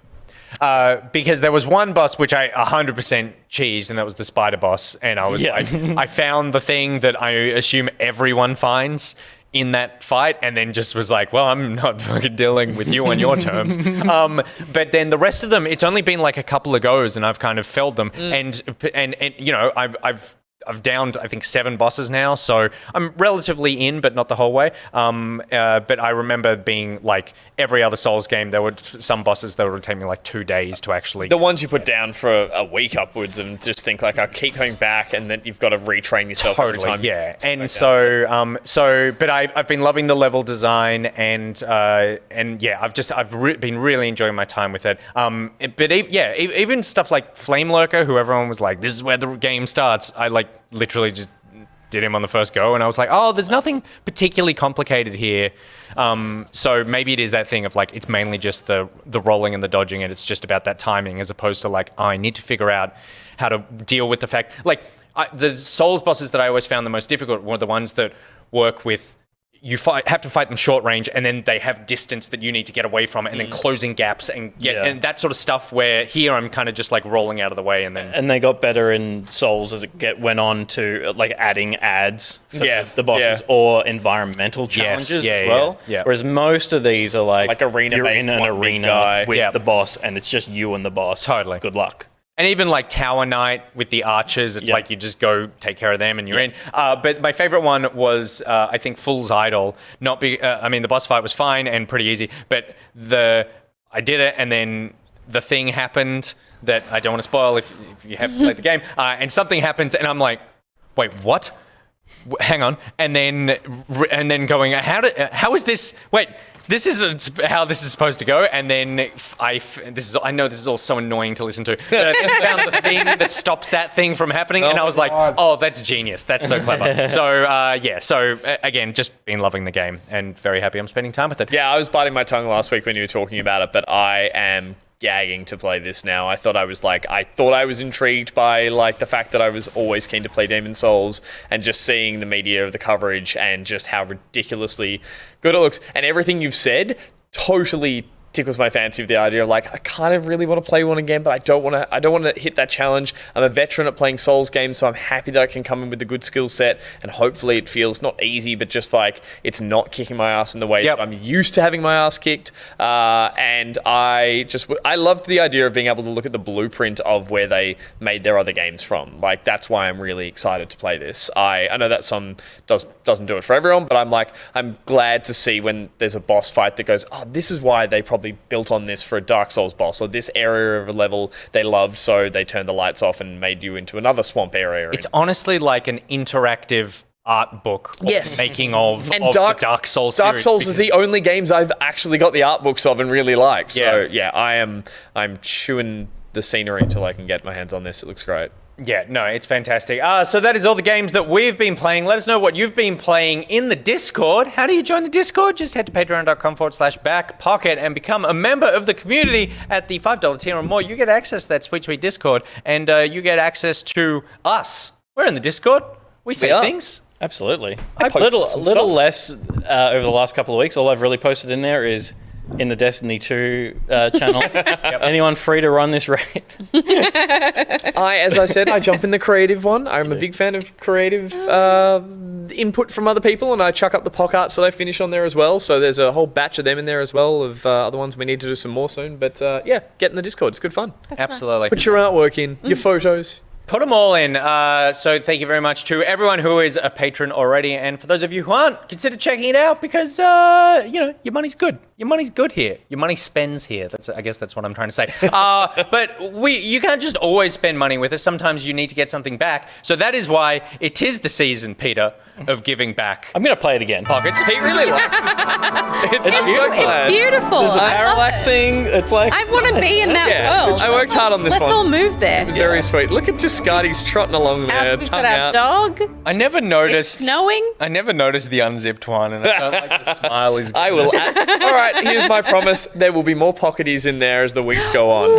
Let's play in that. Hidden pocketies. Get all of them in. Spot the pockety. That's the idea. Yep. So we are going to get on with the business of giving back, and obviously, as I said before, one of the major partners for the season of Giving Back Pocket is Intel, and Intel have partnered up with us to give away a massive PC. It is the Intel Back Pocket PC giveaway, and we are thrilled to be able to do this. So, as I said, over the next 4 weeks, we'll have 4 segments involving this, where we'll be starting to share the PC. Today, we're showing you the parts that we've put in it and what you're going to get. Next week, we'll customize the PC with your help, theming it back pocket style. The week after that, we're going to build it, and I don't know who's going to do that, because Pete, well, I would have assumed Pete. But I got to man the camera. There's going to be another camera. Yeah, I'm going to have to get a close-ups. I'm going to have to get like People a nice. People don't want to get the computer that I put together. I have failed miserably at times. It adds character. I built your last PC with you. You know. Yeah, and I broke it. Yeah. We'll get onto that. Good. And you built my PC with me. On Good Game. The first gaming PC I ever got. We built it in the office, remember? It all got delivered there. Yeah, totally. And there was a terrifying moment where you were like, well, this doesn't fit in there. And I was like, what's that? And you were like, the cooling system. That's what happened with mine. When I got all my new parts of the PC that you built the first one in the old office, where I was like, Pity, you gonna stick around after work? Because I don't really know what I'm doing here. You built the whole thing for me. Beautiful build, by the way. And then I upgraded all the parts in the same case. And that was the one where I think I came to your house in Blue Mountains. Pete, you got to help me with this. And you're like, this won't fit in there. And it was a coolant system that was just fucking huge. And I was like, well, make it work, Pete. I want it now. I think we ended up being like, I can't remember what the sizes are, but it was the 3 fan bay. And it really only had, your case really only had like room for a 2 fan exhaust or something. I didn't want a bigger case. I liked my case. Like saw a fan off it or something. We did something strange. It's been a long time since I've built a PC, but I remember always putting it together and then it not booting, but it would give you a series of beeps, and then you had to look up it was like a Morse code, like what the series of beeps. It's just like your RAM or graphics card is unseated, or maybe you haven't connected this thing. It's always RAM or a CPU fan that's not plugged in. And so it's always RAM. The RAM is always, you just haven't clicked it in right. And then RAM is finicky. Mine now, the PC that I do all my work on, that all the important things happen on, that I should never have a dangerous PC that should not boot up. Every time I turn it on, and goes Oh no. And then turns on. Sometimes it's 2 times, sometimes it's 4 times, sometimes it happens first time. It's been like that for 2 years, and I'm too scared to open it and look into it. But it works a treat. Maybe you'll end up winning this really bad. fancy PC we're Yeah, getting. if you play your cards right, you might win yourself. Maybe you don't There's your have slush enough fund. power or something. Look, sure. I'm too scared to do anything now because it's. You'll working. learn when we build this thing in a couple of weeks' time. Okay. You'll learn what a good computer looks like and how to do it. And also, if you want something easy, plug and play. Hey, the Nuck, baby. The Nuck will get you there. The Nuck is all that business. It's literally just click bits in. Nick, show it. Bits in. Why can't we see it? I can't It's so see it. tiny. Look at that. You just click bits in. I haven't even clicked that in. That'd take 10 seconds to click in. I put it on the side, click in the top, and the top has a fancy little. Look at this fancy little fan. That has less very margin cool. for It's error like- for me to fuck up. Totally. It's very like idiot friendly. They're just being modular. Like it's you. really nice. Okay, but we're not talking about that. We're talking about the big one that we're giving away. So let's just run through. Pete was, because you're our resident PC expert. Expert is a massive stretch. You're the least PC idiot. Maybe. I found. I feel like he has a So these are brain that likes to understand how things work. Very logical. and is good at troubleshooting as a result. No imagination, Even but- though he hates it, he loves it, but he hates it. This was an interesting build So this because is a I wanted to shopping cart spend list, to is it? exactly the dollar. Yes. So it wasn't like this part and this part, are an obvious pairing. It was like, this is an obvious pairing because I can get a cheaper bundle and we can get the most bang for the buck. Yeah. So it's like, it is a fucking weapon. We're spending $4,000 on a PC, so it's going to be a beast. But we haven't bought these parts yet. This is the shopping list that we're hoping to buy. Exactly. Yeah, because we're going to be buying them on Black Friday with the Black Friday sales, and so that's how we're going to find some extra value. We hope. Yeah. Okay. And but we do have all the bits set aside that we're ready to go for, and then we've got. We have a shopping cart. We're going to get emails for days going, you've still got things in your shopping cart. Totally. I'm on back. Yeah, here's a 20% discount if you come and buy this thing. Okay, let's run through what we got. Can we start off with the case? Because I feel like the case is, you need a case. You can't just put all these bits together if you don't have a case. You need a case for your PC. And the case that we have picked out is the NZXT Elite Mid Tower. And we're picking this one up from Centacom. So I have the NZXT cases. I love these ones because I'm all about seeing the guts of the PC. I mean, that's the thing with cases these days, isn't it? It's like it's a window into the works of your PC. I feel like you spend so much money on it, you want to see everything. Yeah. I also because the one that I have at home is like a friggin' disco. It's in my one here. It's a RGB. rainbow. I've got a Pride machine here. It's wonderful. I love it. RGB is fun when used in moderation. Or in excess. Let me go to a picture-in-picture here so we can talk about it while we're looking at it. I obviously got to put some of my personal taste into the build because I'm picking the parts. But NZXT, Fractal Design, where I go, and Lian Lee a bit as well, where they're like very simple, elegant designs, often a lot of glass, but very boxy. Which makes sense. Not like frills. I like a box. Or too many inner bevels. Yeah. Too many Yeah, of yeah, those. yeah. You can't get your pieces in. And I stand by my old case that I like, but I can see the redundancy of it. The And fact here, that it like, isn't square. My computer doesn't have any RGB built into the case. It's an NZXT as well, and it is a 510. It's not the elite RGB, but it is a 510. Plenty of room in there, but still not a huge tower. Totally. Yeah. It's a good mid tower. You'll It's a fit, PlayStation You'll fit 5 the and a full half. ATX board in there, and then you could fit a PlayStation in there if it was empty. And if the PlayStation was 50% smaller. I have this case. I have this case in white, and it looks fantastic. My RGBs are all set to white. I've got white cable covers on everything. Yeah, nice. My 3080 is white metal. Everything there is white. It actually looks. It's more. That's because you're in that IKEA room that you have your computer You need to match. Up next, the power. Power, not necessarily the sexiest part of the computer, but particularly. arguably incredibly important. Especially if you don't have enough power, like in my machine at home. Like yours, which is doing that clicking thing. Oh yeah, you know it's working. We picked a RM750X from Corsair because the graphics card, obviously you can get away with lower ones, but the graphics cards, the 30 series, are hungry boys. Well, hungry boys, but also quite efficient boys. We're talking about the difference between 750 has been kind of a standard for a few generations of systems now, because back in 2011. When there were the 590s were the best card on the market. It was they were an 850. They were chugging down Really? hard. So wait, they were using more. So there's often cycles of power and then efficiency, power and efficiency, and efficiency, and the systems are still quite efficient. They've done pretty good leaps over the last few years of efficiency, and 750 is heaps for a system that's not got multiple video cards in it, and not a render machine for Lucasfilm. I'm seeing lots of people in the chat saying great choice with the power unit. They have their power unit, and then Gazra says my power unit from 2008 is a 1500 watt. Yeah, there you go. Smokes. It's honestly actually coming down the requirements, even though the cards are getting more powerful. You'll catch up. You don't need to do anything. Oh, awesome. He's got a new card. You need to upgrade everything else, but the power unit can stay. I've used Corsair PSU. This is the PSU that's in my machine right now.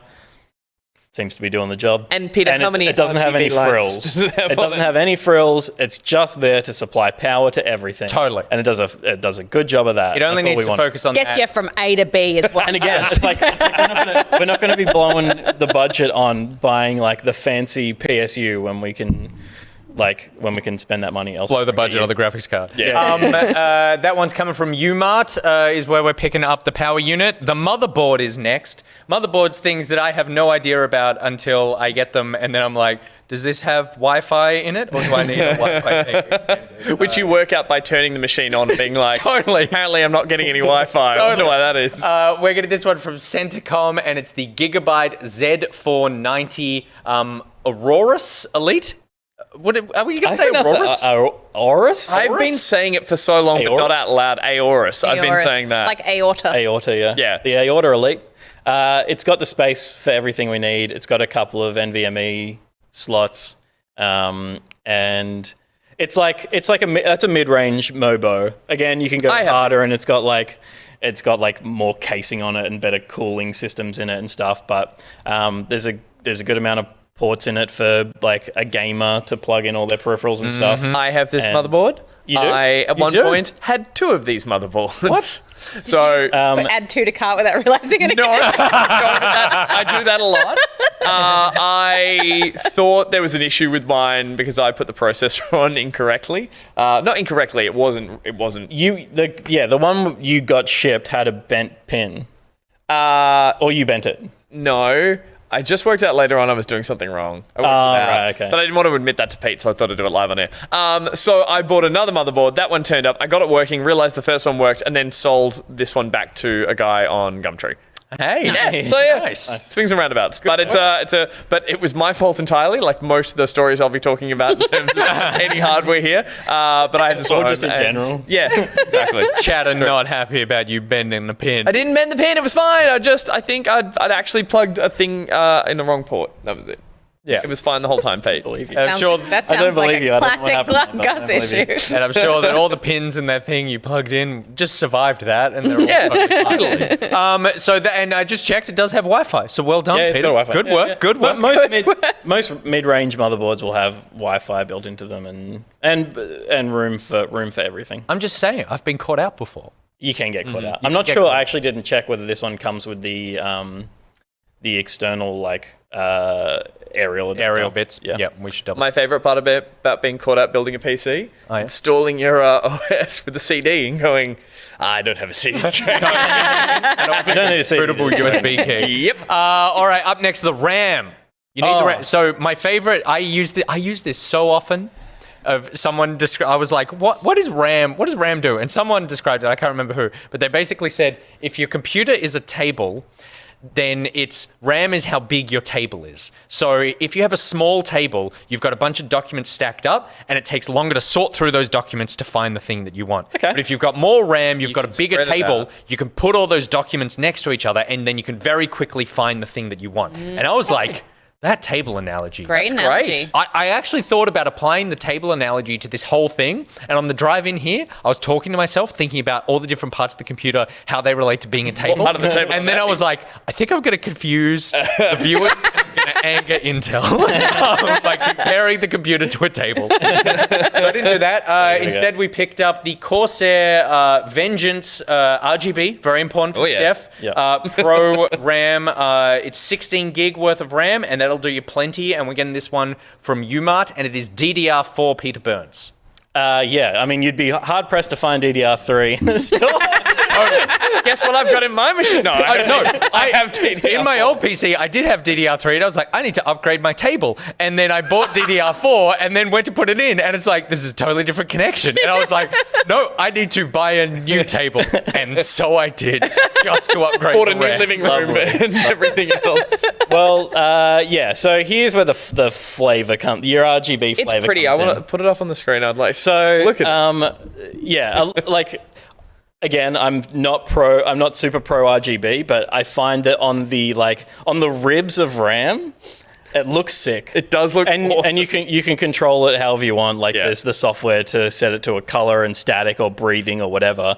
They always sell it as rainbow because it's RGB, but yeah, they're gonna be nice little glowy sticks in your machine. They look cool. People love the RAM. They're saying that they've got this. People love the table analogy more. And they're like, that I finally understand what RAM is. It's a great analogy. Yeah, and it really, the whole reason you get it is so that you can have like 70 Chrome tabs over So- your computer's fine, which is why I got 32 gigs of RAM. It's So like actually- that'll handle Chrome and that's it. Yeah. My actual genuine question. So does the analogy work in the sense that like more RAM is a bigger table? Yes. Faster RAM is a bigger table too. Both. Yeah, okay, right. It basically just RAM as a whole power controls efficient. table size. Got it. Yeah. Okay. Surface area of table. Thank you very Well, much. because Yes. if you've got a glossy table, those documents slide They all would slide around. all over the place. Well, you would need ray tracing for that. Hi. Ray traced RAM. Up next is the cooling system, which we certainly hope fits in this, as opposed to Fingers crossed. me and Gus. For this one, we got the Asus ROG Strix liquid cooling for this one. It's got RGB just covered in it, and we're getting this one from PC Case Gear.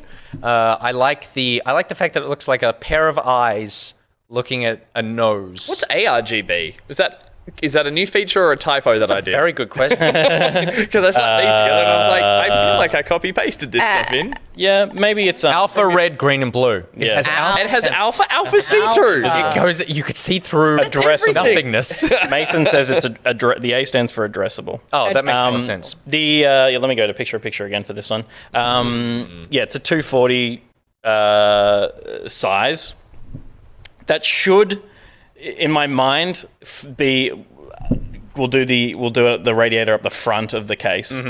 We'll replace the fans that are in that case, and maybe hopefully they're the same size as the ones at the back. I should have probably put more time into that so that we can keep those RGB fans in the other two exhaust slots at the back, Interesting. and then keep the radiator up the front.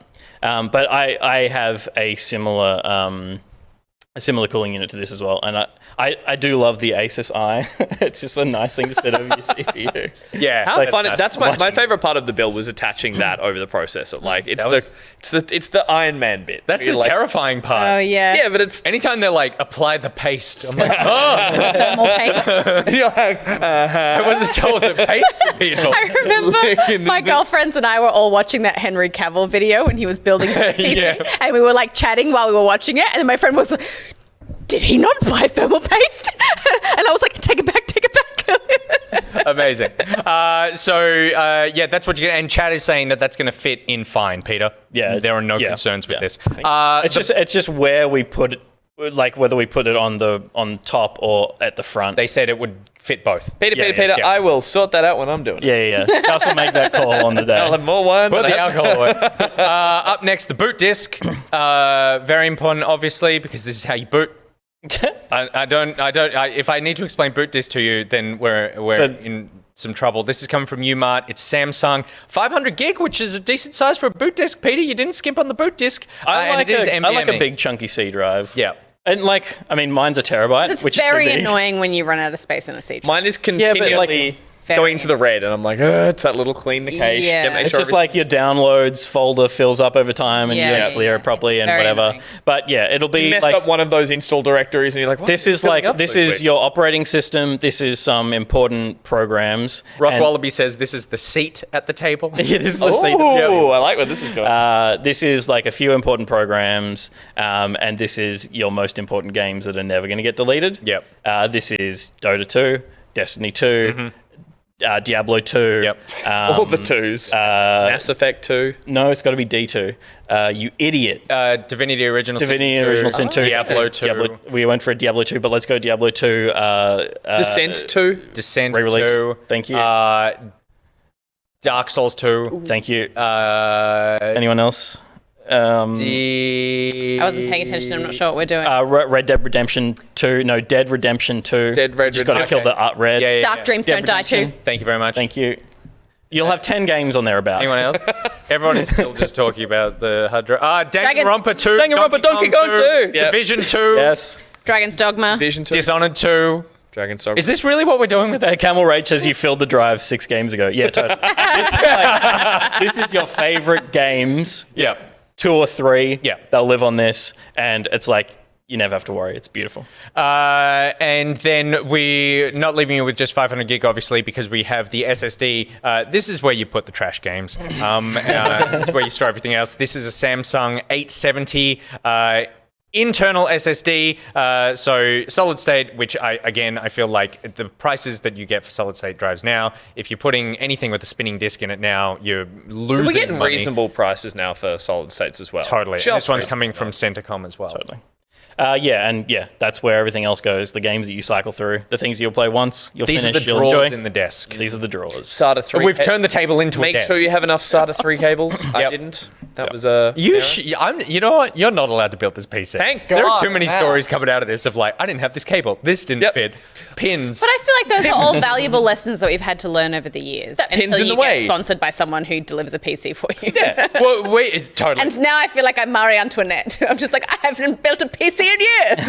Meanwhile, I'm like, that pin's in the way. I'll bend that out. I Then wonder it fits. if it adds or removes value if you build it. Like there are some people watching that would love you. Like even if it didn't boot up, they'd just be like, he touched it and that was worth the it. big paperweight bug us.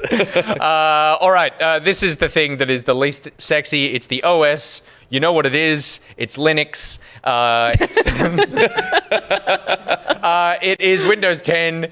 I don't know what I could say about Windows 10 other than we're buying it from Umart, and I think you're probably going to need to install it from a bootable USB drive because I don't think we have. We should be able to boot it up and install it. If We- Gus we is gonna can- Oh, no, change the we'll system set it up. sounds, Yeah. Yeah, we'll have that all it'll be- running. That was they the come on- royal they come on- you. Yeah, totally. Yeah. They come on a thumb drive. Yeah, we'll get in there. We'll disable Cortana. We'll do all the stuff that you usually have to do once it's all up and running. So you I don't reckon have to- someone at Intel has access to like Windows 11. They must. They must have. I'm going to talk to them, and I'm going to see if we can get preview code of Windows 11 and install it on there. Exciting The most stuff. unstable software you can possibly imagine. Then you can get that. Then 2 last parts of the computer, probably, well, arguably the 2 most important parts, but it's all pretty important because literally everything that we've said here, if you don't have it, the computer will not turn on. The first one being the GPU, and we're going to hook you up, like I said, with a 3080. We do not know which that one. 3080 it's going to be. It's not Should going to be a big disclaimer on that saying not Founders Edition. It is going to be whichever one we can get our hands on, and the way that we've been doing it is literally me sitting there at the same Reddit thread where I bought mine last Friday, just refreshing, and we missed 4 today. While we were live on the news. We were literally on like, every time it was either the news or I was on I was in a meeting pitch a couple of hours later, and both times it was like 2 graphics cards went both times. But we are going to make sure that you get a 3080 in your PC, and whether it ships with the PC or it comes to you a bit later.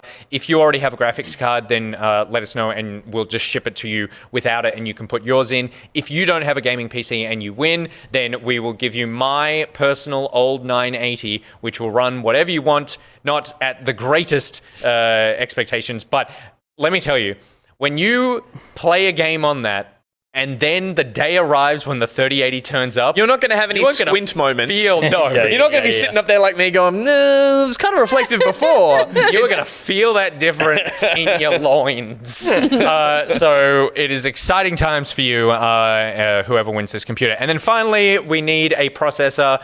And of course, we have gone with the 10th generation of Intel processors. We got a Core i9. It's coming from PC Case Gear. It's top of the range.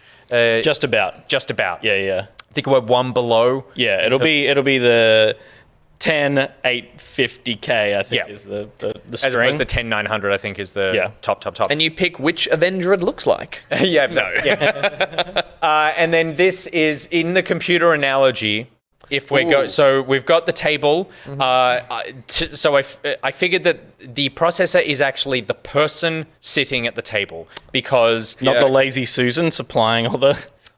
that's you could not spin bad. that around the papers on that, and this helps get to those sheets quicker by spinning it. Maybe. But they're thermal pasted down so they don't fly off. So they don't fly off. Yeah. The thing that, because I was like, what does a processor do compared to a graphics card? Because I only ever really care about graphics cards. Graphics cards are about how the game looks when you're playing. How shiny is your table? Exactly. And the processor is all about how the game, the intelligence of the game runs. So the game is, all the thinking that the game does, whether it's like destruction physics, AI, anytime it's like trying to retrieve information and like put together that game for you, that's what the processor is doing. So you can actually have games that are very, very low graphic quality, but require high processing power if they're doing a lot of thinking. A game like Kerbal Space Program. What about the one we played the other week? That like particle simulator. Or like a beef stroganoff if you're keeping to the table now. Thank you very much. Sure. That one I played Teardown. It was all like super high. Totally, yeah. Like heaps of like that had heaps of lighting effects, but also had like heaps of particle. Yeah, anytime it's like,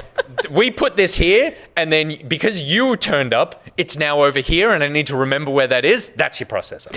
People are really taking this analogy and trying to run with it. What if they Blue got- Pie Ninja says the CPU is the knife and fork because you need to cut your food to eat it. Oh, that's not bad. That's not bad. Very nice. Outer Wilds, Nicotex says, is quite processor heavy. It's doing full universe physics simulation. Totally. And it's every time you load up that game in your Death Rebirth thing, that whole universe has been simulated. All those parts are in place in the universe the entire time you're playing. That's the one game as well that wasn't it when you jump, the whole world comes to meet you instead of the other way around. Yeah, you don't move. The world moves around. So that's the definition of the game reacting to how you your input. So And the Nightbot in the chat is sharing the Intel Cross Backpocket PC giveaway, which is how you're going to win this thing. Absolutely. No, this is... This is how we're going to apply for... This is how you're going to build the competition that will allow you to win this thing. Exactly. And so that is the computer that we are going to be giving away. We're super excited about this because we genuinely were like, we want to build a beast. I feel like Peter has built you a beast. And this is the kind of... this is very close to the computer that I got a couple of weeks ago. Yeah. it's just phenomenal. And so we are super excited to be able to be giving this away to the speed of those custom cursors and icons will be supreme. Oh my goodness. goodness. So you've got that to look forward to as well. And then let's just quickly go through we have so far.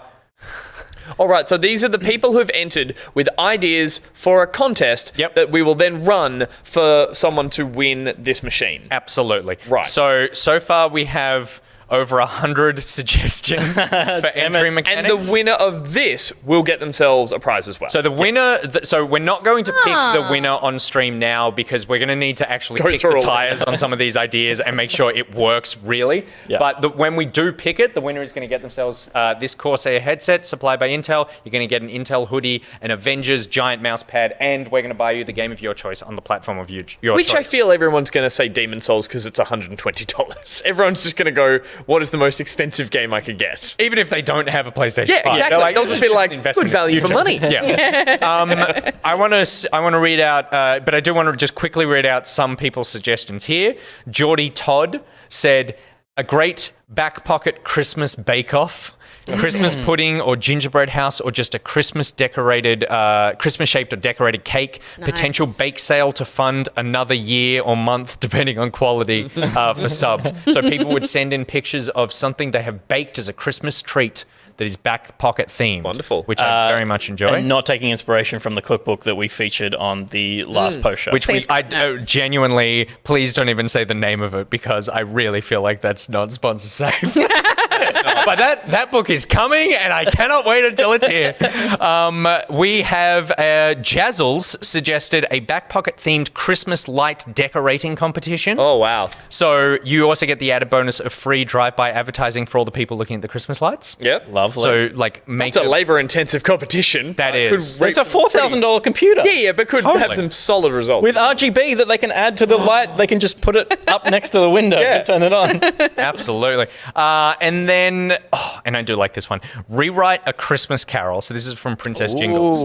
Keeping the tune. Princess Jingles, what a name. Come You know on, what you you're just about. sign up today. Keeping the tune, but changing the words so it's all about your favorite video game. And then we make a short list and then they call in, they have to sing it on stream. Oh, I love that. How I'll find the royalty version, Love instrumental that. version of that so they have something to sing along That's with. great because it doesn't require anyone to buy anything in order to enter the How old are all those tunes? or have access to. Oh, I'm sure they're in Totally. the public domain. Yeah, but the performance may not be. So Yeah. we should be able to find some. I'll tell you what we can do. We make a we'll short pay list of Barjo like to 6 of perform them. them. Yeah, totally. And then we just go like, Can I call it carols in the public domain? It's pretty. see? it's I pretty mean, we can't announce a winner yet, but my God, that one just rocketed to the top of the list. So thank you very much to Geordie Todd, Jazzles, and Princess Jingles for your suggestions. Obviously, these are not the ones that we're picking. We just liked those, but we liked them enough, so we've decided that we're going to give each of you a free game of your choice on the platform of your choice as well. So I will shoot you an email probably tomorrow, or if you're on the Discord, shoot me a DM, and we'll get you sorted with the game that you want. So thank Demon you very Souls much for all. Demon Souls for everybody. Why? Because It is. What is it? It is the Tis the season of giving back pocket. There it is. When you can't hear the music, there's an excruciatingly long time before the titles of the segment that you came up with the name of this morning comes up. So thank you very much, everyone. Obviously, and just as a reminder for people to jump across to that the form that is there for the entries for that competition as well. So the entries for that close at 11:59 tonight. So you could still have time to get in and get yourself that headset and those games. And then also thank you to Centacom, Umart, and PC Case Gear, who are the Intel retailers that we're buying all our PC parts from on Friday with the Black Friday sales, where we should hopefully get some good deals. So if you're looking for good PC deals, check out Centacom, Umart, or PC Case Gear. All right. Whew. That was an intense front-loaded episode. It was. I feel like we need to play some games, but before we play some games, I feel like we need to hear a word from our other sponsors, and that is you guys.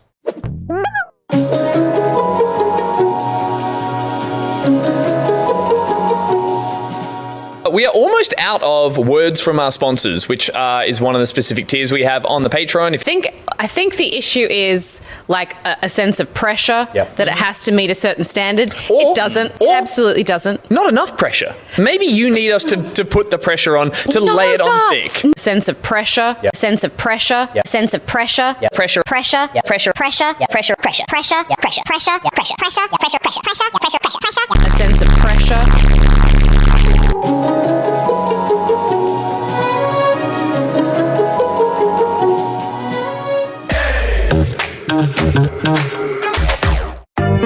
Breaking the relative silence of the street is Astrid pounding the pavement with Laker and singing, yelling, loudly, vocally expressing herself. Her clothes are cool, I'll give her that. The dog days are... Oops, spotted. Astrid pulls her earbuds out of her ears. Hey, Beau. Not usually a lot of people along the promenade at this time of day. How long have you been standing there? So, do you want to get your bang on with Astrid? Probably. Okay. I love that song. I love that song you were singing. And you're such a good singer. Also, that outfit looks great on you. Oh, you heard that. I can usually sing better than that. It's just hard to sing when you're running. It is. Fuck. I can't do that. I just have to leave the dog events, I think. And not just like burn through the story. That's the funniest thing I've ever seen, ever. We're going on a date with her, and we didn't even know that. Is that what happened? Yes, you agreed to a date. Oh.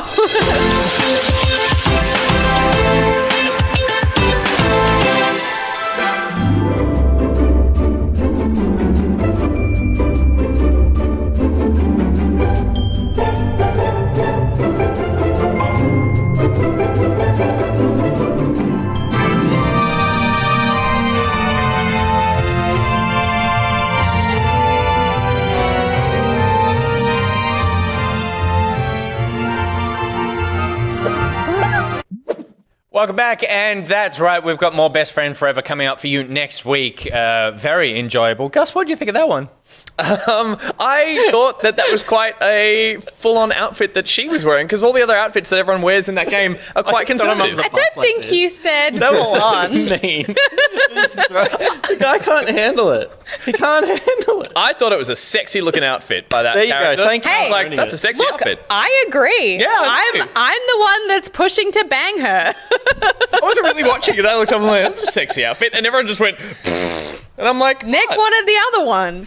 It's true. It's So true. we're agreed. Best friends forever. It is. And, Horror game together? No, that's what we're doing. and some stuff happened in that episode as well. So definitely look forward to that one. All right, let's move on now because it is time for Very Good Gameplay. And Very Good Gameplay is presented by Avexia and powered by Intel. We're very excited to have both Avexia and Intel as the sponsors of Very Good Gameplay. As we said, that the games are all going to be played on the NUC, so that's where Intel comes in. Where does Avexia come in, you might ask? Well, let me read a little poem for you. Avexia has been lately gripped with the need to clear Deepstone Crypt. Now that he's done it, I hope he might find it in his heart to give me facts for my script.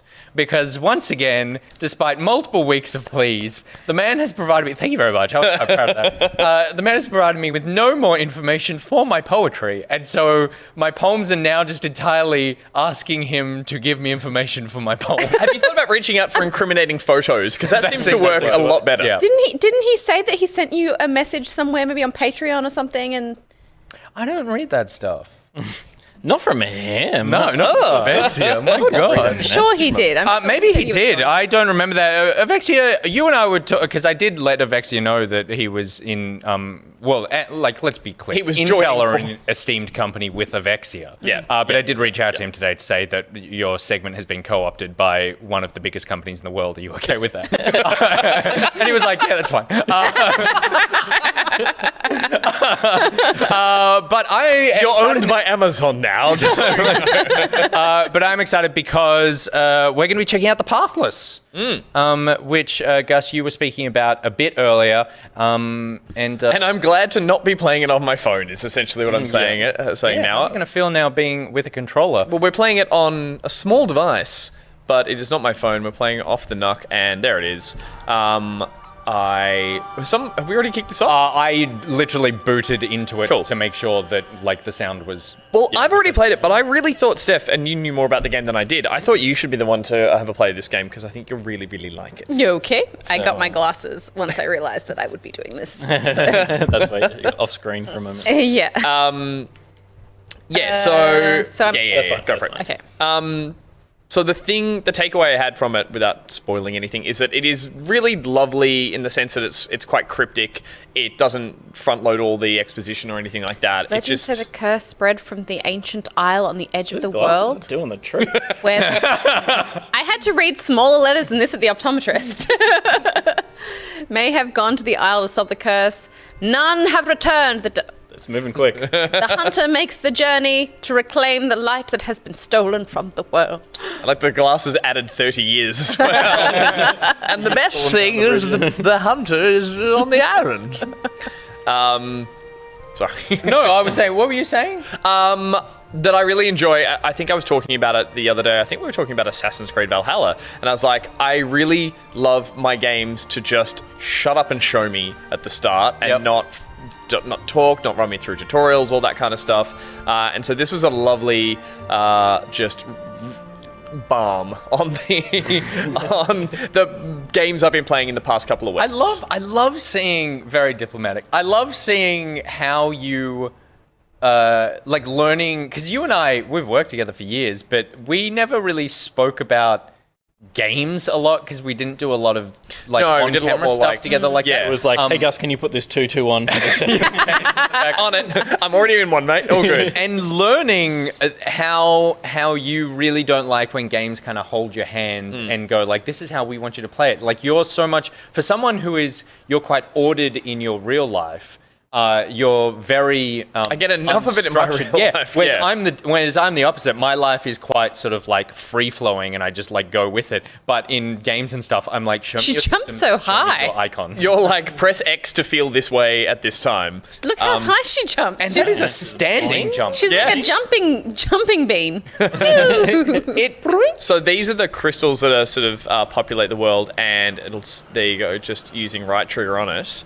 You'll auto Oh, thank you. I miss all instructions. That's a pretty much. So by firing at that, Definitely you'll you are. fill a bar, and as you're running, having the bar filled will make you move faster. So I think just by, left. LT. So holding LT, and then as you shoot, you'll get a nice little glide as you're moving along as well. And so you'll get this momentum building up, and it makes for traversing the world really. So the world is really spaced out, which is great. And in a game like Shadow of the Colossus or something, that's really wonderful because it gives you a lot of downtime. It gives you a lot of time to be, reflective on what the game is making you do. But eventually you'll get to a point where you're like, I just need to get all the way over there, and I'm a bit over the travel time. Am I going to get to ride this bird?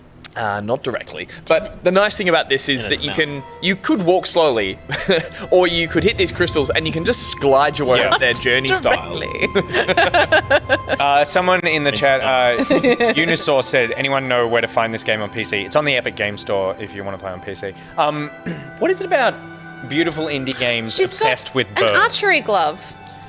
Oh, yeah. You would hope so. Good question. Where are the beautiful indie games obsessed with like beavers or like small like rodent like marsupials? I like that. Yeah. Watched a video about a groundhog today. Very Groundhog. cute. Oh, yeah. Where's the groundhog video game? What's the animal that we were looking at on thingy? Give us the quokkas. What's the one that has an Instagram account with like 1.2 million? Oh, that's a hedgehog, Mr. Pokey. hedgehog. Except it's actually Herbie because Mr. Pokey's dead. That's right. Aw. God, brutal. Like the screenplay. Can't ride the fish. eagle. I don't want to. You can't. Don't backseat game, Gus. So it's interesting.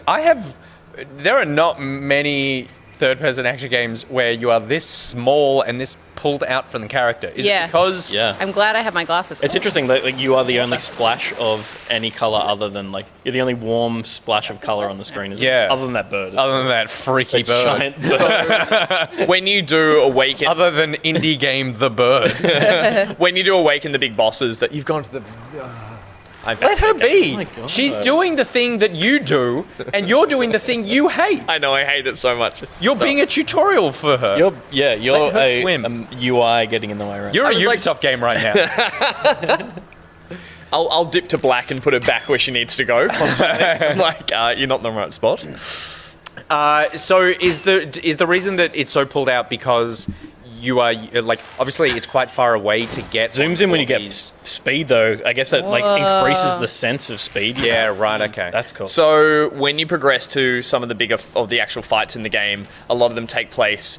Well, the one I've encountered, it's like a chase. So it's a momentum-based boss fight. For a section, right. you do fight it in a regular kind of lock-on, strafe-around fire, but you use the momentum to chase it and move around. So it's These dudes. Isn't that the way I came in? maybe No, you came up a set of stairs. that's true. Oh, okay, right. So the boss fight, because you had mentioned before, there's like no enemies. No smaller ones that I've run into Right, just okay. yet. So this is the main mechanic of the game. Sleeping Just- Beauty. Yeah. We waited too long. Kiss is not going to help there. This is the visor that you can activate. Oh. That basically helps you see your objective at the time. So this will map out at the beginning where you need to go. I believe in video games we call this Batman vision. Yeah, detective vision. I believe it's Batman vision. Okay. Batman has detective vision. I call it Witcher Sense. Fantasy Batman vision.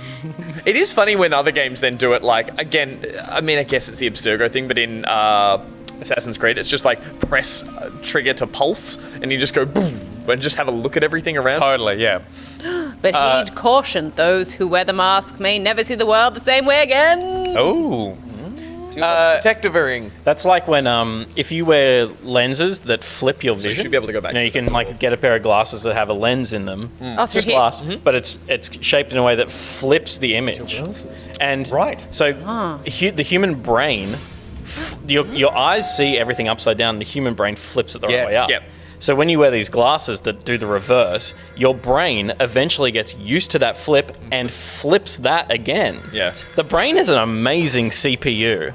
The body is a computer. Yep. The brain is the CPU. The body is the And the face. heart is the table. Yeah. Okay. Good. Yeah. I have a very RAM. smart table. That's. Does that mean when you take the glasses off, everything would look upside down? Yeah. Terrifying. For how long? That's terrifying. Yeah. That's really scary. So if you hit one of the crystals while you're in midair as well, you'll get a boost. So if you jump and shoot, that's how right. some of the platforming takes place later on. So if you hit it, you'll get an extra little zoom into the air. Are these? I keep seeing these around. Can I break them?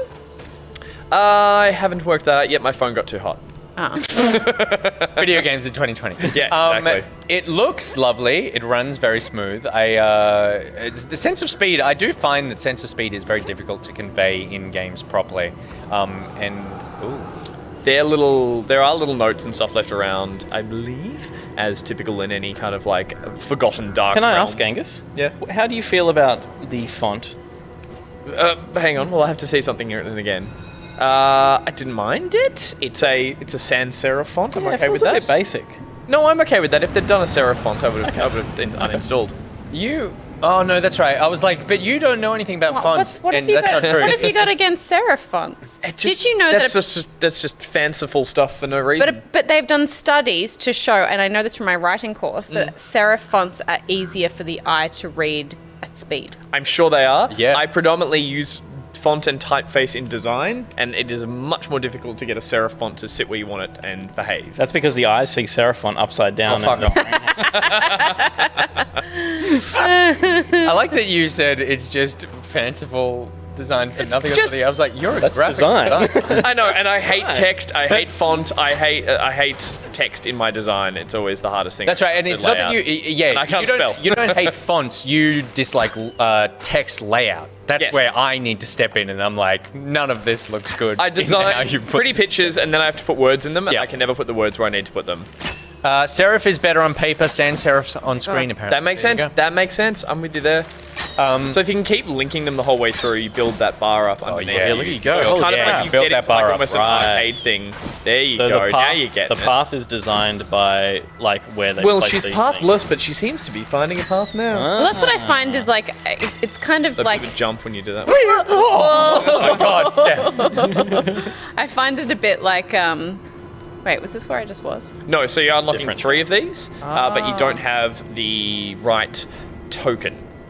So you'll need Can to you jump fire. Oh no! So that's a little one where you'll need to like link the 3 Yeah. together Boom, while boom, you're in the Right, air. Talk to me about fall damage. Does it exist? I don't believe so. You would hope not. From the standing jump that this woman does. Yeah, exactly. Like her She'd knees just have can't shattered take anything. ankles Yeah. the whole time. Yeah. So I think you need to traverse it, possibly from where you came from over there. Oh yeah. Okay. And do that one. So this is kind of like your, I was going to say your Breath of the Wild starting. What do they call that? That tundra, not tundra. That like Oh, the plateau. the plateau that you start at. Plateau. Plateau? Plateau. Plateau. You Plateau. plateau something. Did I say Front. plateau? It's front. You did, but you were thinking of Walter Matthau. That's what I was thinking of. Yeah. Yeah. So I think it's the jump same and string of then letters as fire, well. He's and just then being fire fancy. 3 times once you're up over the edge. That's my favorite thing. But if I jump and then fire, I So Nice. fire again. I can't. Oh, I can't. Maybe show me. should- hold on. Every time I press Show me. trigger after immediately firing, it needs like a charge thing. You should be able to just pop one like. Oh, did you jump after you got the boost? Maybe you can double. Maybe Hang on. that's- Maybe I just went and jump. maybe you can only pop them if they're close together. Oh, if you've jumped, you get height. Possibly I reckon you fire only one. need the Again, first much and different on a boiling hot touchscreen, but I should be able to just go. Sorry that we've Jump. provided subpar conditions to play this game where Oh, it's no. jumping. I was just first. linking the shoot. I was just okay. jumping in but between. you jumped before you shot. Jumped, because shot, you got, and then you shot, got the shot. extra height, and then it gives you a little pop as well. Yeah. And long distance, it seems like if you just pop a shot, it doesn't hit it, but close, it will because it's like you don't really need to aim that far. Vesuvius, I don't have glasses because my eyes are perfection. Just give it time. Do you have good vision? I had great vision once. Yeah, no. 2020. You're my also the whole youngest life. one here. Yeah, true. By a considerable margin. Yeah, I'm blind, and I can't spell. That's So a I good combo. I feel like the reason I'm going to keep playing this game is because it's quite, it's just relaxing. Yeah. Like it's nice. again, It totally is and I don't mean this in a bad way for the game, but it feels like not a great streaming game because the energy of the room right Interesting. now is like super very chill. super chill. It's like if we all decided to play kind words. yeah, And we're like, let's get our I'm just lo-fi over here advice writing it. beats on. then we'd all be- but as a group, we'd all be high arguing energy on over screen. the advice we're giving. So like collectively writing a letter, I think would be terrible. Limbo wants to know, once you pop, can you stop? Okay. It's good to know. There's still a lot of font talk in the chat as well. We're talking about wingdings. We're talking about those dyslexic fonts, which I find fascinating. Are people talking about Bugsnax? Everybody's talking What are about bugs. dyslexic fonts? So they're really cool. I don't know all the specifics behind them, but basically it adds a bunch of serifs to them. So that because dyslexics will look at a P and a B and kind of like, or a P and a D and have difficulty distinguishing between the two. Oh, yeah. So it adds extra shapes to everything so that it's like that is very clearly a different shape than that shape. Yeah, okay. And so what it looks like Google is dyslexic font. they actually look like cool fonts. They look like it's. I know what you're it's saying. Not, It's there for- it has a purpose, It but- looks like what a '90s high school movie VHS cover would have as Yeah, the okay. font. Every letter is like from like a ye olde Okay, yeah. piece of literature where they've done an illustration around Totally. the opening letter of the page. Yeah. This is an example of the open dyslexic typeface. Yeah, It's got that one's it's very got like darker and thicker lighter and parts. heavier Yeah, parts. Yeah. the weighting Individual is differently. letter. Yeah. Yeah.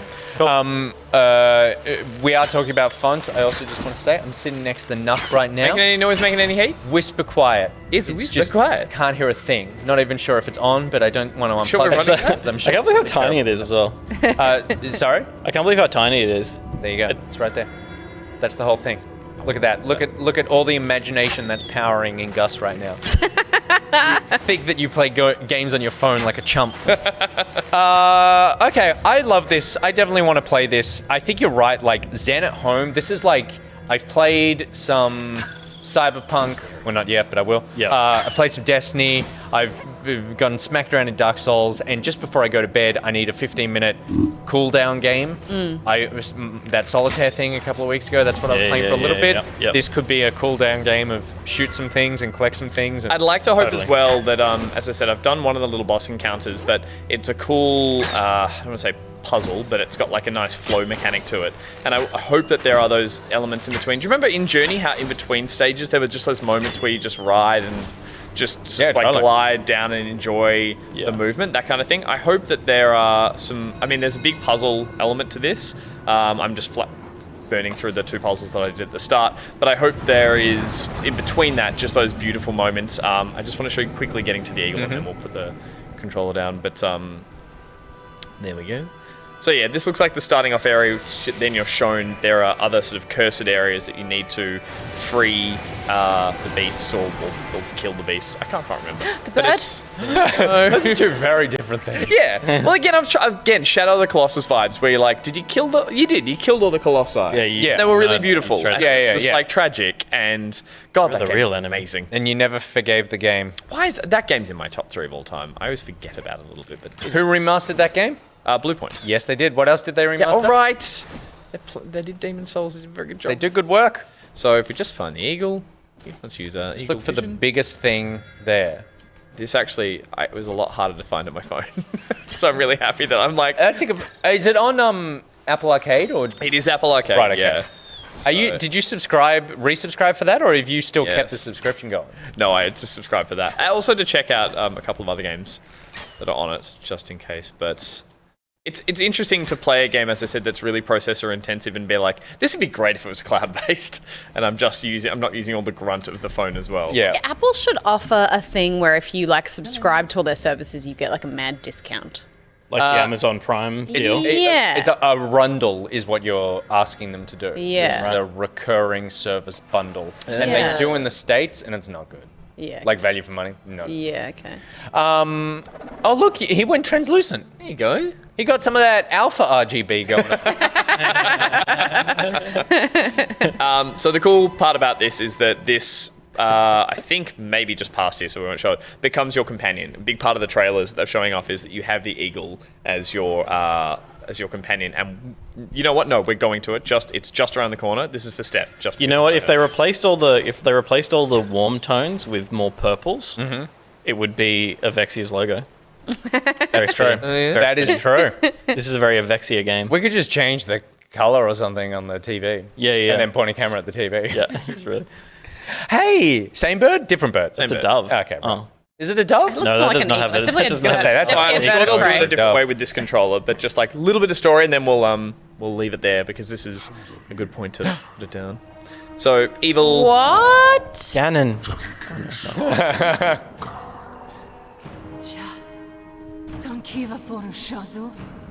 Is this a made-up language? Yeah, I think so. Again, not just Shadow of the Colossus, but Ico, not Ico, the other one, A guardian. Last Guardian. Reflected. Did you play that? Oh, what? Got chopped. Oh, get wrecked. Yeah, I played that for Did you Pokemon. finish it? No. Oh, Nick. No, didn't care for it. Beautiful. I need more than beauty. Oh, nice, turning it a lovely color. Phoenix. Wait, killed it again? Goodness. The bird was only fix just that. released. Did that bird get hollowed out? Is the bird a god, and he just slayed it as the god slay? That least seems so. to be the implication of that sentence. If that bird isn't a god, I don't had know some what serious kind of avian giant issues. birds flying around this world, but I mean, at least she's safe because she's not a god. So she's like, that's why I wasn't killed. Yeah.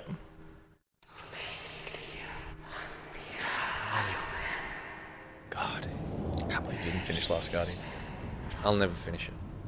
So salty.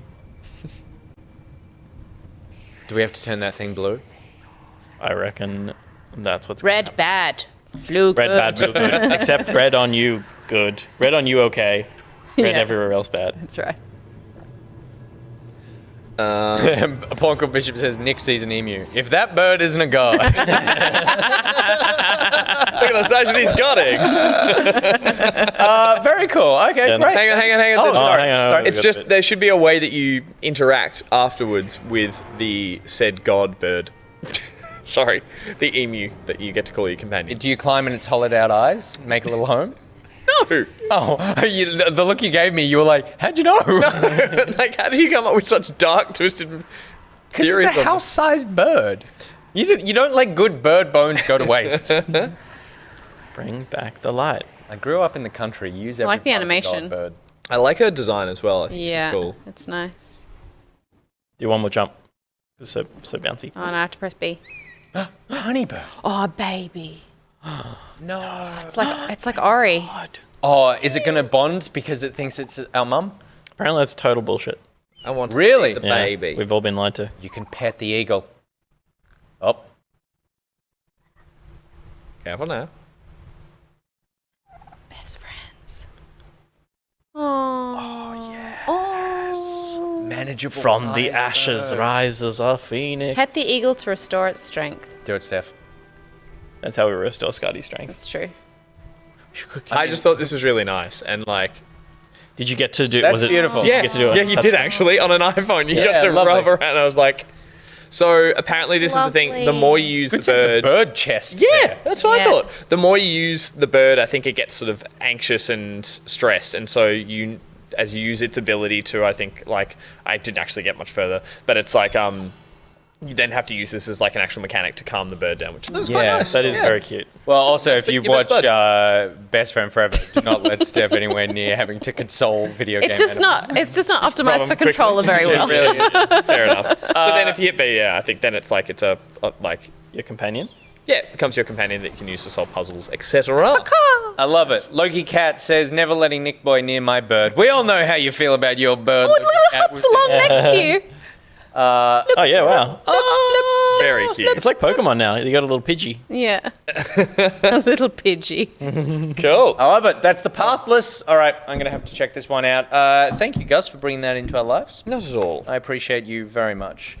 Would you rub my chest? I like really would. I feel like I'd anxious bird? give you some bird love. Pete, hook him up.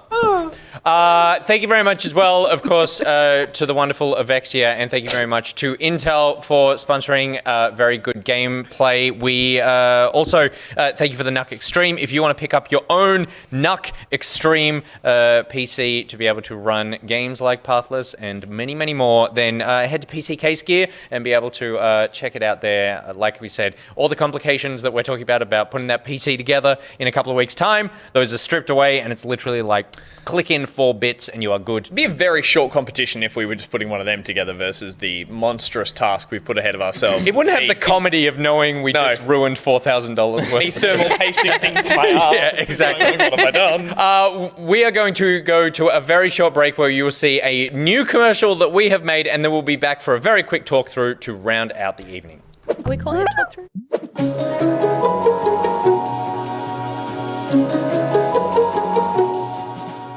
Thank you. I see a bunch of familiar names in the chat, and Nicotex, who we've drawn a logo for, said just before the stream started, got my ice cream, got my weighted blanket, let's go. It feels like a very snug way to watch. Very safe space to be in I to wanna watch try a weighted a very naughty show. What is I'm going to infiltrate that weighted blanket. What the hell?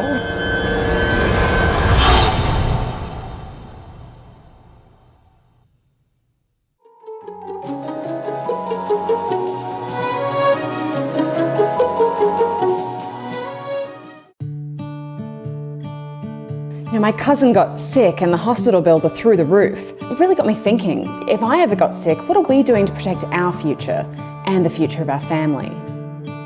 That's an understandable fear. And I think we should do one simple thing, and that's contact the Learn Programming Academy. Okay, I was thinking we would get life insurance. Get your exclamation mark Tims out in the chat, because over 1 million people trust Tim from the Learn Programming Academy to deliver high quality, quick and affordable tutorials on how to code. And they're all videos, so you don't even need to know how to read. I know I can't. But I'm worried about dying. We all are. So why not live forever by coding a robot to transplant your old, disgusting organs for fresh new ones while you sleep? I'm sure it's possible. I don't think it is. Well, that's because you're stupid and you haven't contacted the Learn Programming Academy. What the fuck did you just say to me? The Learn Programming Academy. You'll give it a C++.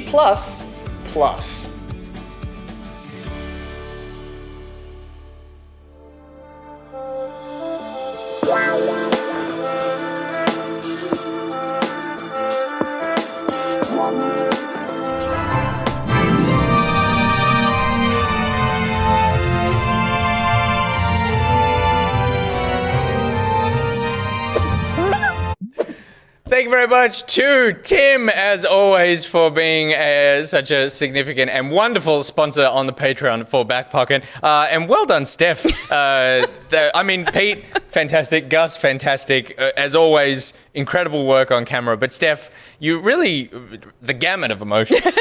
That was the ad. I think when we were thinking up parody ads to like mock in these ads, that was the one that I was wanting to do the most, because those are the ads that I hate seeing the most on TV. Because they have the worst segues. They really do. They're just sitting there having a lovely afternoon and going, "My uncle died and didn't have any insurance." You're like, "Why are you talking about this now?" Have you put your will together yet? Yeah. No, it's a Sunday. They're just like, I had a great weekend with the kids, and they're like, what if your kids died? I mean, it is. I am torn about whether or not I'm like, how do you not hear what you're doing with this commercial? Or you are the only life insurance commercial I can think of. Like, that line of do one simple thing and get real life insurance is like drilled into my head because it's so clunky and bad. And maybe that is the power of that commercial. But they are. I looked up for reference, like when I was putting together. Dozens. Dozens of these commercials. My God. If we can impart some of that, like, cemented in your brain kind of, like, repetition to Tim, then that's all. That's what we're hoping to do here. That's all we need. If now every time you think of coding, you think of !Tim, the Learn Programming Academy, which I kept calling Society in the ads. There's a bunch of bloopers where I'm like, the Learn Program Society. And I'm like, it's a cult. Yeah, totally. Like a cult. We've basically made a bit of a cult, so it's probably we have. That's a good Yeah, that's true. We're just going to punch through some quick, I said talk-throughs before, talking about repetition drilling into your head and becoming a real thing. I meant talk back. The first one, number 3, if you will, Peter. but hang on. Oh, no, we need this thing. Sorry, of course we should do it with footage, though. No, we don't have a thing. No, we don't have a title sequence. We should. Yeah, we got. It'll be in the archive. There it is. Who's it sponsored by? It should be by Yes, Nicotex. it is sponsored by Nicotex. Thank God, because I have this. Brought to you by Nicotex. I don't have anything funny to say about Nicotex as always. So I'm going to read one of his tweets at random. This is at Nick Belling, is Nicotex on Twitter. And this is from the 16th of November. Nick said, driving back to Sydney from a trip home. Discovered a blowfly in my car around Cootamundra, battled it all the way to Binnalong. It was a true Gandalf versus the Balrog style shit, except if the Balrog won by luring Gandalf into a packet of chicken twisties and crushing him to death. I saw that today because I saw what he was doing on Twitter, and then I like the fact that he made himself the Balrog in that scenario. Totally. That's the best part of that tweet for sure. Yeah. Absolutely. That's what I thought as well. I was like, that is, what is that? Is that a positive or a negative? What is happening? Scotty found her bone. Yeah, she's lying the down. Well, she could. It's so small. Keep your knuck away from your dogs. All right, let's get into the talk back. Chaotic Owl writes in and says, what tips do you have for balancing work, fun, and sleep? I've just started full-time work and I'm finding it very hard to watch Back Pocket, and then does a crying face. Crying face. See, what I was actually saying before you were like, get the title up, is that the way that we typically do these is we have footage to accompany them. So these straps only work in the full screen, but I'm going to put it up anyway. Oh, okay, sure. They only work in the picture-in-picture, but here we go. Chaotic Owl, work, life, sleep. Yeah. So, if we're in this mode, what a comfortable fit. Oh, yeah. That's a good point. What a snug little fit. I see. But over here, you got all this little extra room. It's floaty. Can I tell you, I'd actually made a... What's going on? Okay, right, okay. Oh, yeah. To put for activities, you can fit a I knock did under actually that. think about grabbing some footage for this, but I was like, we don't need we've got so many things that we're putting up this episode. People just need to look at our faces for a little bit. Yeah, I'm gonna hide this. Yeah. Chaotic Owl, this is an excellent question. Yep. I'm hiding it. What tips do we have for balancing work, life, and sleep? I'm tapping out of this one. Sorry. I got none. I can't manage it. No, I don't. I sleep too much.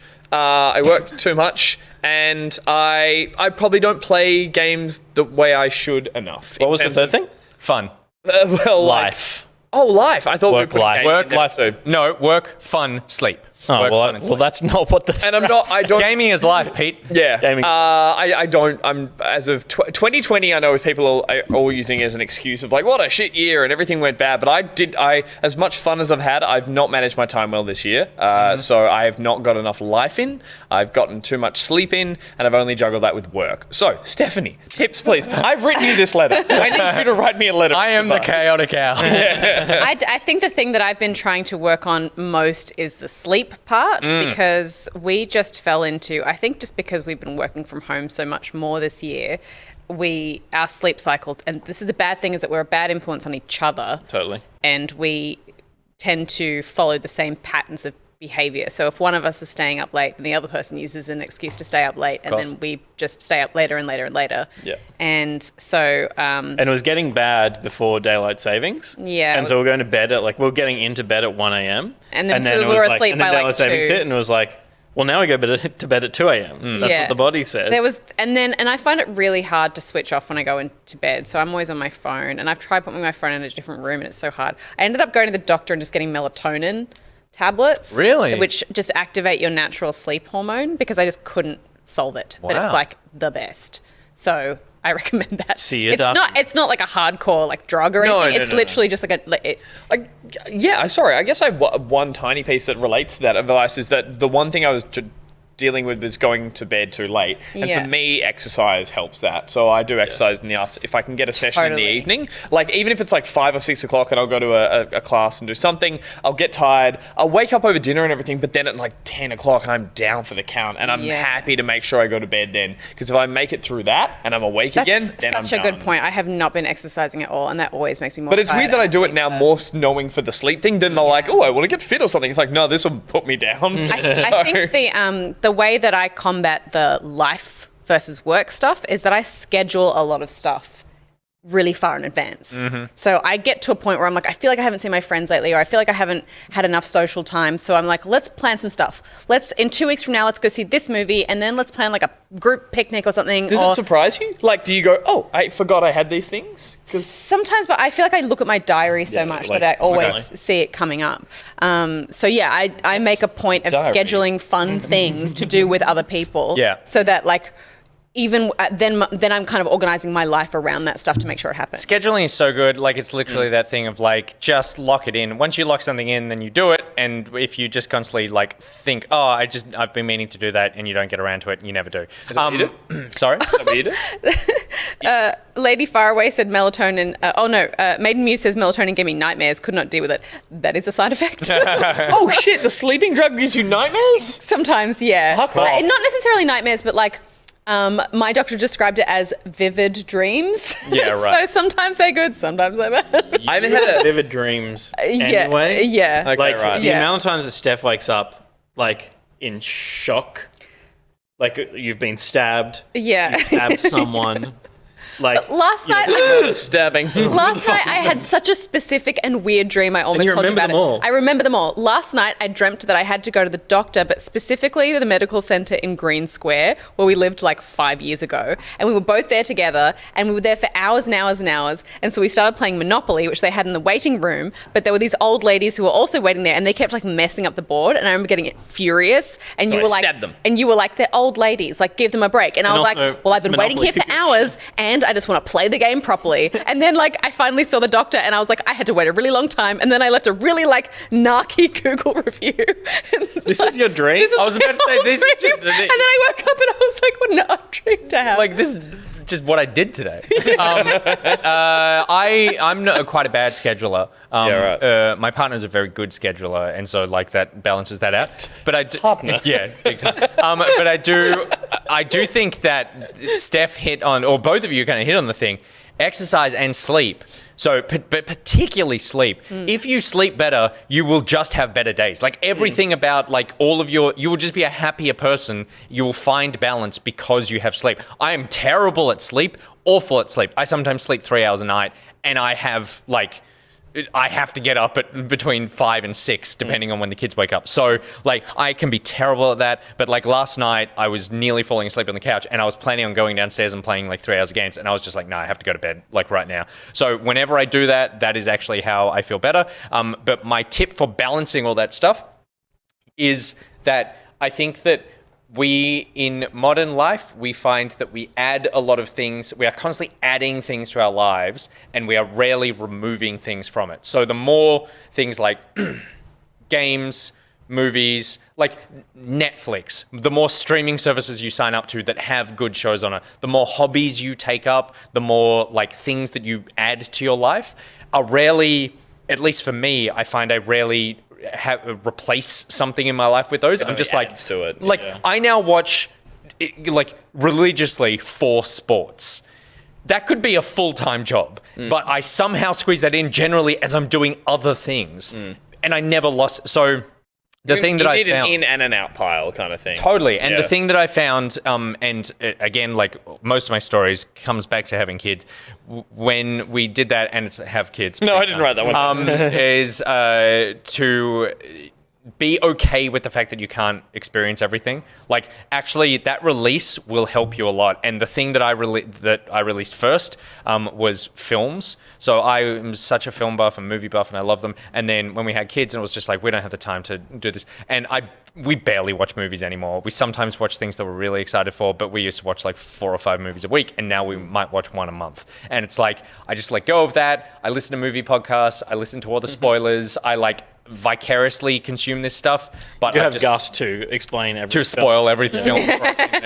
So that is, once you get over the idea, and like Arcade Blob is talking about FOMO, once you let go of the idea that you are obligated to experience all the things that you did before or that everyone else around you is, then that's kind of where you will find your time again. If anyone, not to dwell on the sleep thing because we'll move on, but like if anyone does have good solutions, because I can go to bed early and get tired, if anyone knows how to get up well and like feel good about getting up, because I hate the term I'm not a morning person, but I can't get out of bed. I go to bed so motivated, and I wake up like a person who is happy to jettison everything he thought about the night before and just be like, I can just keep lying. It's like the hardest thing in my life. Snooze buttons are like the bane of human existence. Yeah, they seriously It's like if you snooze once, you'll snooze 3 times. Totally. Yeah. But if you just get up, then you're fine. Yeah. Like the best I ever was at getting up was when I don't really care about sleeping in another 15 minutes now because I do it every morning. I snooze 3 times much to annoy you. But I know. Yeah. you set your alarms at like 3-minute intervals apart. It's like, what the fuck is going on? No, I get to the same thing. Because I'm like, I'm scared of the snooze button. I need to set specific alarms at specific times. But the best I ever was that like you just have to know, just get up when your alarm goes off and force yourself to do it. And it's always hard, but as soon as you're out of bed, you're out of bed. Yeah. And I had I was at uni, I think, and phones were good enough then to have an MP3, a custom MP3 ringtone or alarm tone. And I had a song that I really liked that had heaps of energy and was loud, like almost obnoxious. And like, I was just up. I was like, fuck yeah. I used to do that until the song would work their way into my dreams. Yeah, and it wrecks the song. Well, okay, can I suggest this? Please. Buy yourself an old school alarm clock, so not your phone, and set the alarm every night and leave it in the living room. Or leave it outside your bedroom door, because it's going to go off and it will keep going off until you get up. And once you're out of bed, then it's really like do that and then, okay. I can go back. Okay, I've been back. I have a shower. Buy 4 alarm clocks and set them at 30-second intervals, like days change through the house that take you into the shower. I regularly get up, have a shower. Sitting down. Then I get out of the shower, dry myself, then get back into bed. It's incredible. And have sometimes gone back to sleep. Yeah, but you go back to sleep with a towel wrapped around your head. And you usually put another pillow up so you're propped up. Oh, big day. This has reminded me on a serious note. I do want to get back into. I did once. Washing your hair is really tiring. I bet. As a guy who had long hair a while ago, it was quite exhausting. I got sore arms. I did use the app that tells when you start rolling around in bed more and set your alarm then, and that did the work soft a few waking times. thing? And it would wake you up, and you would wake yourself up, and then it would go off, and you're like, it's because I'm awake. That did work. I do want to get that another shot. I'll report back soon. Those are really good. Yeah, definitely check that out. If anyone else has any tips for Chaotic Ale, let us know in the chat. And then the final question for the evening comes in from Pat is Melting, who says, what do you do with the empty M&M buckets? I thought it was going to be because I'm melting. Pat is melting. What do I do with the empty buckets? I was like, we used one of them for Nerf darts. Oh, yeah. Yeah, there's one on the thing shelf. behind That's there. true. That's Yeah, behind that? next. That's a good shot of It's got a bit of tape on it. So we put a bit of tape around it. We needed something to store Nerf darts in. We used one for that. The rest of them, I want to say we recycle. I'm not sure if they recycle. Oh no, we definitely hard recycle. plastics. Yeah, no, we do. I'm gonna get. Hang on. This is an excuse to get more M&Ms. Oh yeah. Don't go wide. He's not there. Look at the sad empty chair. there. He's not there. Oh my gosh, he's getting all of them. The sad thing is, and I'll let the chat decide on this one as well. We get M&Ms, we argue about M&Ms, we vote on M&Ms, He's got but a we bone get Skittles in as his well. mouth. And He's as like someone who watching it. Look at personally cannot stand Skittles, Did he go to it the makes me sad that they're part of the office collection. So this is half. Don't sit on your lap. Oh my god. That's half of what's in the cupboard right now. So I really do think that we need to start doing something with this because it's irresponsible. So that lucky even one if of we them didn't burst. No, it would have been fine. That we recycle them. We should. I was thinking we should either create some sort of art on set, Okay. like a tower or something in the shape of like some sort of idol to something that we like, maybe me. And then, or the other thing is, I thought that. Because you know I'm going to be the one making it. And then the other thing is, But you just have to make yourself, and then it's yeah. do you think that we're beloved enough that people would accept empty M&M buckets that we sent them as sort of like gifts? So that every time we sent someone a pockety mug, we would send them. Yeah, I think if it came in that. conjunction with something actually good, Yep. it'd be fine. It's nothing worse than not only sending them a shit thing, but also it doesn't contain the items of which it once held, which were Totally. good. It was like, Yeah. oh, at least I get some. No, there's no fucking M&M. And I'll tell Miss you what, Jenkins just says no. I love that your if measurement we do was, end am up I doing it, they're beloved coming with the label on it because I don't think we could get the. I don't know how they print them on there, but they are on tight. Yeah, we totally. couldn't even scratch. That's why there's tape on that bucket. I think we just That's a good point. we started pulling the peanut M&M logo off it, and it was like this is not. Gonna It's really work. on there. Yeah. But I do think that we should build something on set with these. We've got some, like, this is half of them, and this is every couple of weeks, these cards. I'll tell you what I can do right now. Oh, yeah. Though this may change next. Tell People me. are just saying, can't you just send us a full bucket of M&Ms? Yeah, exactly. Wait, when would we eat them? What's going on here? Peter's had a bolt He's of doing inspiration for some reason. This TV in the background has only ever sat on like cardboard box Oh, yeah. to prop it up. Right, and so now you reckon... I do like the fact that we've spent thousands of dollars on this space. And then, like, for people who are new to the show who tuning in are like, hang on a second, why does everything look good except occasionally there's M&M buckets?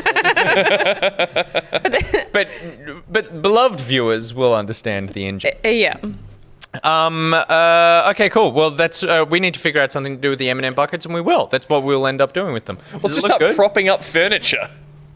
Oh yeah, I mean it's definitely a thing. I wish they made there. a bucket of the green one. What's the green one? We have packets of the green ones. Mix-ups, yeah. Why don't we- Mix-ups. I have looked so I don't understand why it's only Mars. the What's wrong with you? Sponsor Yeah, us. threaten them and then sponsor us. I mean, seriously, like, send us, make it, like, just bucket, all your M&Ms are fantastic. All of them, just bucket all of them. Bucket all candy. Why isn't everything in a bucket? Everything should come in bucket form. This should be the question by What's an Have we come to melts? the end of the show? I feel like Nick's running. I feel like Yeah, I think we've broken. Are we Nick. done? we are so done. I think we're done. If you have figured out how to get the green M&M buckets bucketed, then please let us know. We'll eat them and then we'll send you back the empty bucket. Thank you very much, everyone, for watching Back Pocket tonight. We have had a lovely time hanging out. Yeah, Well, I thank you have for coming on a Wednesday night as well, because obviously not our usual scheduled programming. Totally. And we're figuring out tomorrow's flow. You'll hear more about that tomorrow. So just keep an eye on our socials and we'll let you know in the Discord as well about what's happening. But then we also have something extra happening next week that we can announce on Friday as well. So you'll get the normal show next week, but you'll also get an extra show, which we're excited about doing as well. So there's a ton more stuff heading your way as we ramp up towards Christmas, because it is, Peter. Oh, yeah. Oh, yeah! Pocket!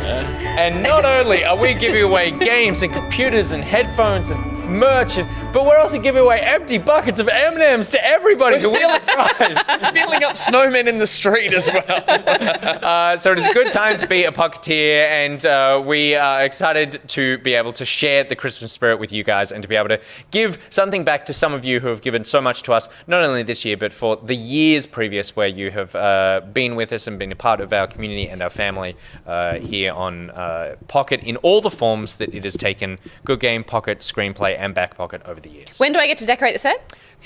Next week.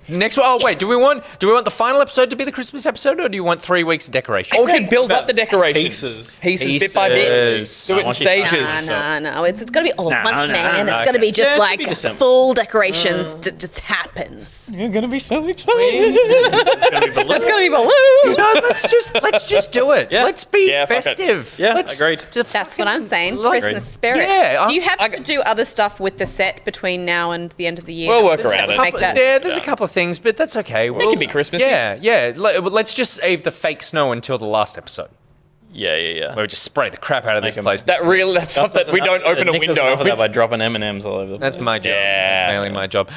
Thank you very much, everyone, for hanging out and watching. A big thank you to Intel for being a part of our season of Giving Back Pocket. We are excited to have you guys on board for the show for the rest of the year, and you guys can get involved in that as well by entering the competition to decide on what the competition is for giving away the computer. The link is in the chat, and it's been there the whole night, just being posted out. Try anymore. And we are, oh my god, the entries have basically doubled since the last time. We I have can't wait to so read many these. responses. So and they are epic. Some of these are just like paragraphs of talking. So we will pick a winner and announce it next week. So there'll be plenty of time for you guys to prep your entries to win that sweet Intel gaming PC. But until then, That's it from all of us, I believe. I think we're done. That's And it. We'll head into some post show. Stick around for the post show. And we'll back it out now. Thanks very much, everybody. Alrighty.